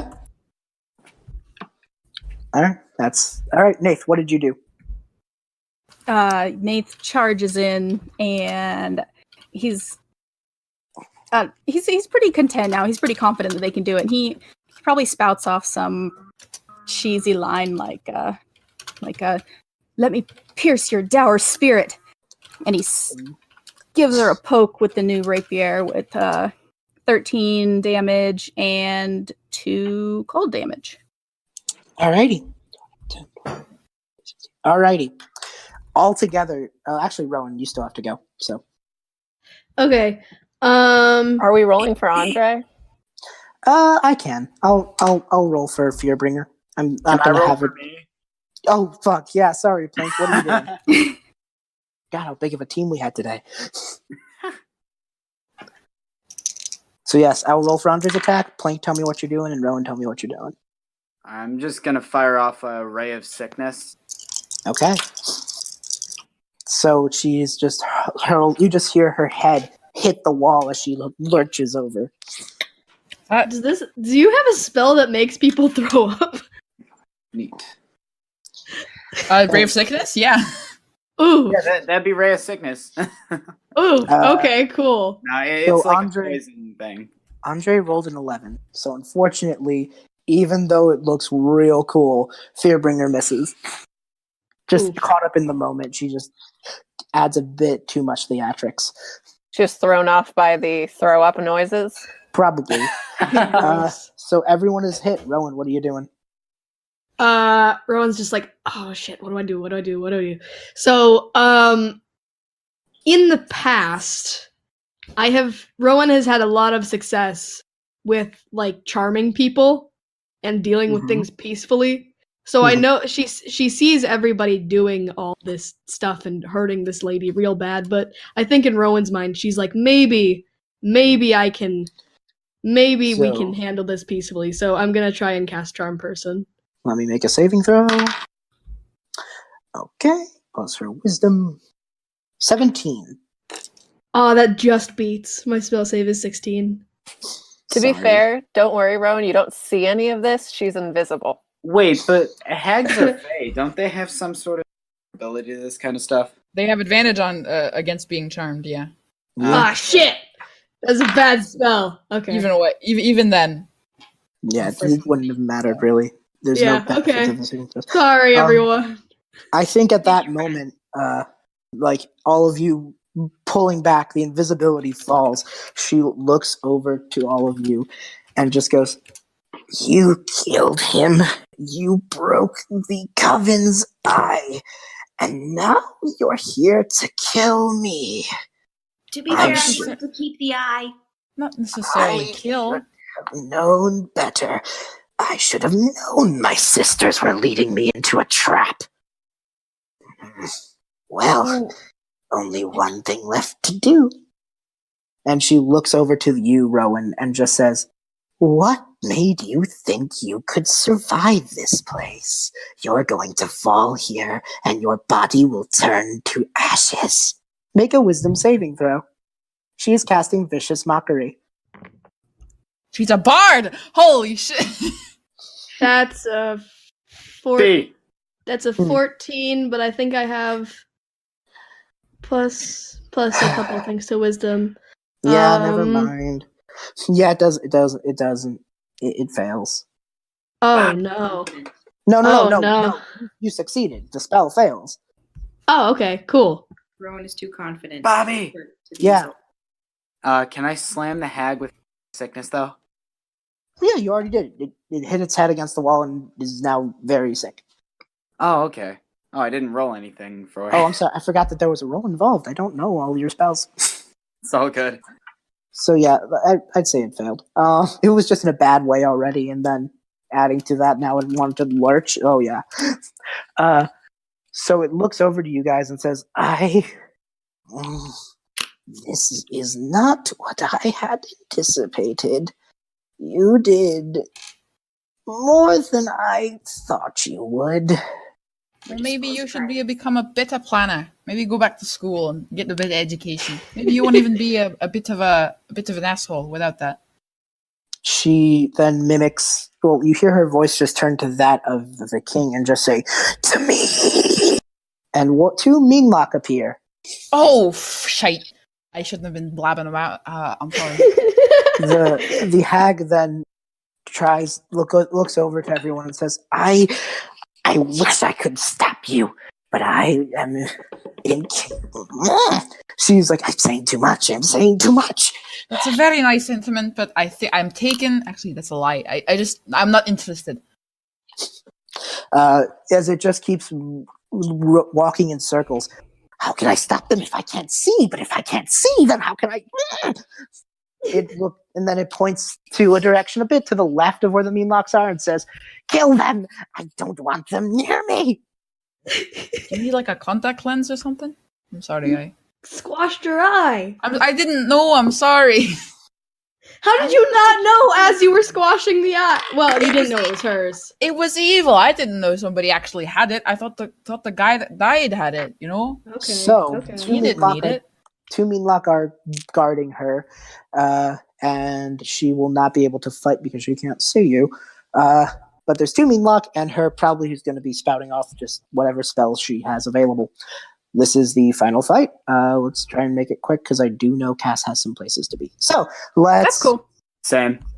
let's make this quick. 2 Meenlock who are a little disheartened at the loss of their king. I'm sorry. No, Okay. that's what's just starting to feel bad. But Okay. I'm going to kill you. And in fairness, the hag is severely damaged because of what you've done. So, yeah. I thought I was doing good. I Well, rolled you- initiative, right? Yeah. Everyone roll initiative for this last little bout against 2 Meenlock and this hag. I rolled a 13. Okay. I rolled an 11. Okay. I rolled an 16 18. plus 3, 19. Okay. 17. Sorry. 19. Leona. 17. So, Nayth. 10.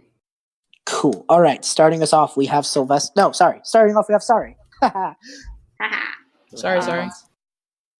So you have no charges of it, but you regain them on Stormcaller. But every time you hit, you get 1 back. So you're gonna have to roll without your fun bonuses for now. But are you gonna punch some bugs?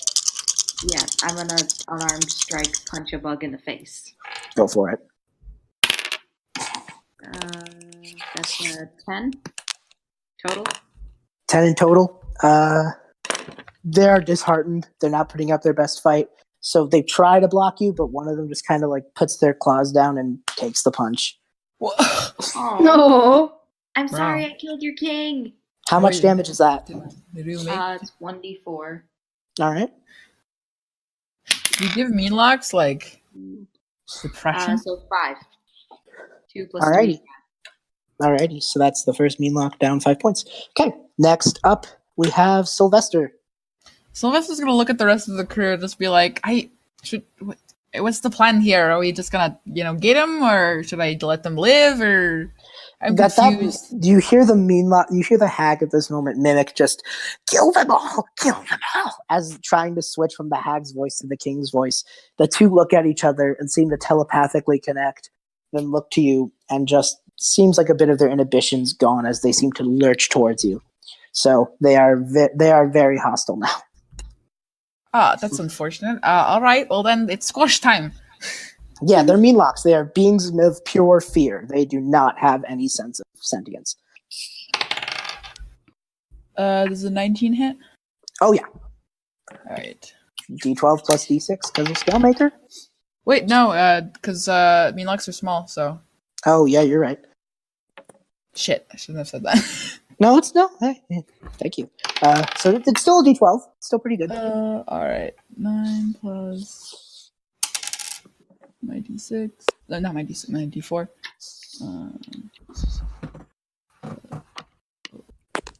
Alright, it's 15 points of damage. Holy shit. Okay. Is this the one Sari punched or is it the other one? No, it's the other one. Okay. The one that did Yeah. not look depressed and a little Okay. sad. It's Feels bloodied. It's bloodied and it just hisses at you. I'm All right. just gonna try to hiss back at him, but I just end up like blowing a raspberry. Leona. She's hitting them, but she looks kind of bored and a little bit like, this is just sort of sad now. And one's an 18 and one's a nat 20. Oh Jesus. Nice. Yeah, okay. Wreck their shop. Roll that beautiful bean footage, my dude. So one is doing... Is this at the 8 same Meenlock or is it at like one at the other? This is important. Probably one at one, one at the other. Okay. So is the crit at the one that Sylvestre hit or the one that Sari hit? Do they look rough? Sylvestre's way more, but yes. It's like right hand is the one on the right, left hand is the crit. Okay. So whichever one's on the left. Okay, so left is the one that Sari hit. So you're critting the one with more health. Look at So you. that Look at you being all strategic and crud. Look at you go. So what's the one on the right taken? one took 8 and one took 14. Jesus. Okay. 25 minus 14. 1. Okay, gotcha. They are both in very bad way. who's next? Plink, you're up next. With who's closest to the Meenlocks? The ones who've charged up to them. Sari, Leona, and Sylvestre. But I think Nayth is pretty up there because they know they're going in pretty soon. So, like, are they in between both of them? Or nearest? Sari's closer to the one that she punched because it had to be in close range. Leona is definitely in the middle because she struck both, and Sylvestre is closer to the one on the right. Okay. I've got a big hammer. It's kind of hard to run around like that. I'm gonna use Toll the Dead on Nice. Sylvestre's Meenlock. Okay. For whom the bell tolls. So, Plink, as you wave your focus, where is your focus? I think this is important to ask. It's actually a medallion on his cape. Cool. The medallion glows, and from the medallion, One? Is it the little skull one? Yeah. they just hear bong, bong, bong emanating from the medallion. Nice. How does that work? Is it a saving throw? I'm sorry. They need a wisdom saving throw. Cool. 8. No, 8? don't. Yeah, it's an 8. Yeah, it's gonna go through. Let me roll damage. Jesus Christ. Okay, yeah. So It's missing health, right? Oh yeah. Okay, so it's going to take a D12 instead. So at this moment, the Meenlock's 2 claws reach at its brain, just seeming to be like trying to mute out the sound. It is Riffs. also It going can't to handle them. damage. It is going to be what? 8 damage. It falls catatonic. I couldn't handle the sick riffs. All right, that one's done. And as the hag hears the Meenlock fall, it just goes, "Oh, fuck!" And then it hits down again. Fuck. Nayth. So there's the witch and one Meenlock left. Yes, and the Meenlock is not looking great. The witch is also looking very bad, as you'd imagine. But the witch is bouncing up against the wall, trying to think, like, it's moving like inch, hit, trying to find, like where's the door? It's kind of sad. Are they close enough for a cone? Yes. Not the ice cream kind. You've got them cornered. Okay, I'm gonna cast Burning Hands. Cool. All right.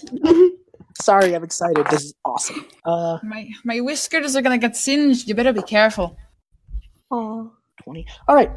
So the Meenlock and the hag have to roll dex or con? Yes. Dex, 12 cool. dex. Okay. Meenlock fails that. What about the hag? They got a +1 to dex, and I rolled a 3. What the hell, dice? No. Yeah, you hit them both. Nice. We can always Nayth take just- her hostage, guys. Nayth just... I'll I'm say planning. this. Nayth pulls out the 4-season rapier for a moment, and while they cast from their hands, from the sword just springs out this cone of fire. Nice. Isn't Yes. the sword like in frosty mode right now? Yes, but it's a spell focus too, so it doesn't really care. It's very thematically interesting, but I mean, whatever works. That's Maybe it's like All a right. cool blue fire. Ooh, Sylvester's I like just gonna that. hum a little tune and just be like, look over to Leona and just be like, it's a song of ice and fire. I love him. I love him so much. Okay, how much damage I is love this? Sylvester. 9 for each, Ooh. Okay. and I'm gonna use my my action surge and run Oh up my there God. and Nice. smack. Which 9 one's looking for each. worse? Yeah, 9 for each. Don't kill the hag, please. The Meenlock is like on its last legs, and the hag is bad, but like less so than the Meenlock. But that's like the difference between someone who's 2 seconds from death and a minute from death. So like they're both like Okay. you're gonna do one of these two in. All right, let's All right. squash the bug. Heck yeah. All right, That let's make this is- bug struggle. Like, That's a Oh, 17 to hit. That hits. hey, and we're just gonna finger gun. It's a bug's unlife. Oh my god. Oh my word! I love that. Sari has found her new best friend. Sorry, just 14 regular damage and 2 cold. The Meenlock is turned into what can be best described as an icy mush. Ew. Bug mush. Ugh. And the mush fades into the floor as if just returning to the dirt, leaving only the ice particles. The other Meenlock also seems to just fade away. Looks like somebody's got squashed. Jesus. So the hag just looked over to you. Not eyes so covered. tough without your bugs. That was a weird sentence. Okay. Your buggy guards. Okay. Sorry, you looks so can- happy. You can choose to end the initiative here if Dumb. you'd like. Yeah. Yeah, Sylvestre's just gonna like keep his weapon up. Actually, no, he's gonna draw his sword instead. Just point it over to the hag and just be like, "Can we chill for a second? I know that I know that I blinded you, and I'm sorry for that. I know that I hate you with my hammer, and I'm also sorry for that. I mean, I'm not that sorry because you did do a lot of nasty shit, but that's not the point. I tried to charm you, but you're resistant. So. Can we talk? Is what I mean. Can we have like a bit of a chat over like I'm willing tea or to make a something? deal. Some like coffee? I don't know. I'm willing to make a deal, my small friend. I don't like deals. It means, but what kind of deal you want? You let me leave the place, and in return, I call off the Horde. That's I don't. You haven't given me any reason to think you're a trustworthy person. And just in the walls, you just hear more hisses. I can bring more. I can bring all of it here. Well, Yeah. This is not, yeah, okay. I say we don't kill her. Just I am let done me have fighting the my bugs. life. That's No, not enough. no. If we kill her, she can't call anymore anyway. exactly. You're right. Actually, you're right. Sorry, I'm dumb. And I don't think she's going to live up to our bargain, which is the only reason why I'm still thinking about killing her. I can do many things. Several powerful boom hits the wall. Powerful magics that I can provide if you keep me trips. I'm thinking no dice. She's trying to have a menacing speech, but like she's falling and tripping on herself. Yeah. Can you stop the curse? I roll stealth and try to tie her up with a rope. You can try. And she just turns to you and says, "Stop it. What Tripley's has set in motion cannot be stopped. What the Order has started cannot be That's a 21 to tie her up if with a I rope. tried." You tie her by where? I just want to tie her up, like Okay. without her noticing, so that she can't escape. She's blind, so yes, she is tied. Like you just, tie her up like a salami, like a you, slice. just you bound her up, and she just falls flat and just goes slow. It's murder like I've got her on then. a leash now. All right. So you're saying yeah. you're useless. Should we It's- just gag her at this point? It's a hug me. She just hisses at all of you and just goes, "Fine. You're my Kill new me." pet. What? I'm not all right like that. That makes me very uncomfortable. She then turns to you all and says, "I can't see any of you, but I will be able to soon. And when I do, you will face oblivion." Can I knock her out? Yes. No, all right.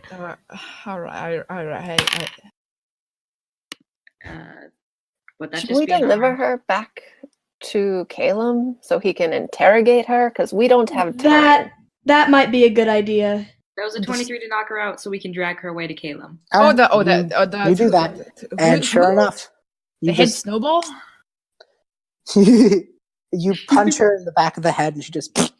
So yes, well, you all just sort of pull her up, and I think it's about this point. I'm gonna monologue a bit here so we can move along. You all tell Sylvestre and Nayth about the entryway to that Calum made, and because you all set up your torches like good boys and girls, you you were able to find the way out. pull yourselves up, and the second Caleb sees the bound up hag, it looks like someone has just seen like a demon. They do not. Caleb is taken aback, and Coco is on high alert. It's not like it looks like you have the biggest, best personality here to interrogate. Caleb looks to Rowan. Are they from the caves? Referring to Nathan and Sylvestre. Yeah, we Yes, met them in the caves. They're I'm a pretty cave cool. rat. They're chill. No, Okay. don't demote yourself. Okay. I Well, mean, it's I'm glad you two were able to help my friends. Come on in, and I don't want to let her into my house. And We she can meet her just, outside. the hag just grins and turns invisible. She's still We in the knocked rope. her out! She's still in the rope. I've still got her on a leash. You just hear squirming as this invisible lady just slowly tries her best. Oh. And as you do that, a familiar puff of snowfall just seems to just appear near where this grunting is heard. And Rowan and Leona and Sari, you see the blue hag woman from before. Oh, what? She looks over and looks to where it seems that she can see her sister and says, "You have done well. The Meenlock No, do shit! not know where to go Kill it, now without kill it." their king." Oh, And- shite.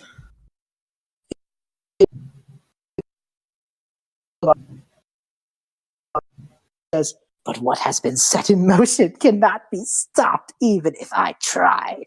So I will take my sister. No, the coven I'd will like to- Did remain, something and wrong! we will take Like- our leave." And then with a curt, I'd like to she makes a stab. curt little bow and says, "Your Highness." And with All another right. snow cuff, The sister on the leash. gone. Wait, No. your royalty? Ew. Never mind. We'll talk about that later. Caleb looks over to them and says, "What? What just happened?" Sisterly bonding. There was a witch. Sisterly and then bonding there to was get out of another sisterly witch. bondage. Hey! Hey. This is not a time for jokes, okay? It's Uh, Caleb joke. looks over and How I says, talk, alright? I'm sorry. Caleb It's looks to you and says, "You broke the Haggai?" I did. I sure did. Okay, I cool. wanted to keep it. Then how and did she see? Sylvester broke it. Then how was she able to find us? Someone could roll perception, even though it kind of happened before I was able to do it. So you could tell me a little bit about like what you saw when you saw It's a the nat Haggai. 20. Oh yeah, two Oh, yeah. glowing red eyes. I also got a 20. Yep, you both were able to see two glowing red eyes coming from the hag, as if she had a second set in a weird way, like as if something else was guiding her sight. How many eyes do they have? Oh, they had like She- one. Caleb looks to you and just goes, "Wait, what? You saw that too, right? The red? The red? What color was yeah. the Haggai? I'm being dead serious. What color is the Haggai?" It was red. It was red. Red. Like blood. Caleb's face goes paler than you've ever seen. Do you need And- to sit down? He You okay? he silently just motions to the castle and says, We have a lot to talk about." Alright, dear friend. And I feel as- like that's a good place to end, Yeah. unless you have something else you have to say. I will say this. I'll give you this. You are all sitting. This is a little ending. You're all sitting together. Nayth and Sylvestre have been given food and some provisions, and due to their heroism, Caleb looks over to you and makes a makeshift marking on the wall with chalk and some red paint, and says, "Is this anything like the eye you saw in the caves?" And I'm going to send a picture in the chat. Of an eye? That's nasty. Also, I'm nibbling on some cheese, because of course I am. Heck yes. Please nibble away at that good cheese. It's what in his little hands, and he's just going like... Live your best cheese life. Best cheese life. I don't need your patronization. As you all just seem to look around. Sorry, give me a second. This is the image that Caleb put on the wall. Does this look anything like what the Haggai looked like? I'm being serious. You need to tell me. Yeah. It's an eye. It was a Yes. How different could it be? Sure, it looks I like mean, that. I mean, Had it that was had people. I mean, it you was had that more- on the Iris. it was a lot more realistic. But Lothor's I guess form yes. appears. That is the marking of a great power, one we haven't heard from in a long time. Caleb looks and nods and says, guys, I can't beat around the bush here. What do you know about the Order of the Red Eye? And that is where we will end off. Okay. Yeah, I'm just Personally, I know. I'm just screaming because I also know a lot about the Order of the Red Eye. So, Someone is a member of the Order of the Red Eye, if I'm not Mhm. mistaken. Yeah. Oh dear. So, Literally. thank you all so much for listening. Let's have another hand for our special guests, V and Cas, for playing Sylvestre and Nayth. Before we head off for the night, V, Cas, would you like to make any little announcements before we go? Like where they can find you if they liked your play. It's gonna be very hard for me to get out of the accent. It's my Twitter is at LazyVlox. I retweet things mostly because I like other people's content and not my own. I DM a lot of things. That was so good. Not a lot of the things. I mean, Forgotten gets streamed sometimes, but do not expect to see me very often. I'm like a cryptid. I'm very elusive. You're wonderful. Cas, anything? Yeah, thanks for having us so much, guys. That was fun and exciting. Yeah, I'm actually a member of another podcast called 20-Sided Adventures, and right now we're running a 5e campaign in space. And Yay. we want to do like crossovers with the Frostwalkers and really cool stuff in the future. And so you can find us 20SA podcast everywhere. We have a Discord channel. Yes. I hang out here. It's very with cool. the Frostwalkers a lot. In the role play. We're great. We love them all. It's so wholesome, honestly. Everyone there is so talented and amazing, and oh, thank you. It's super cool. Yeah. It was super fun to have you guys. We have our channel and stuff. Links will probably be in the thing. We'll also put links to the 20-sided for today because Cas was so gracious of their time. My bad. Come join our cult. Yes, join the multiple cult that we all are. Yeah. And we ended on the introduction. So yes, what a great segue. All right, that's about it from me. If anyone in the crew has anything, or otherwise we'll head out. Yeah, no, we're all good. Awesome. See you in the next episode. Alrighty, see you everyone, and thanks so much to everyone for hanging out. Bye. Sorry. See you later. Sorry. See you, Space Cowboy. Dude.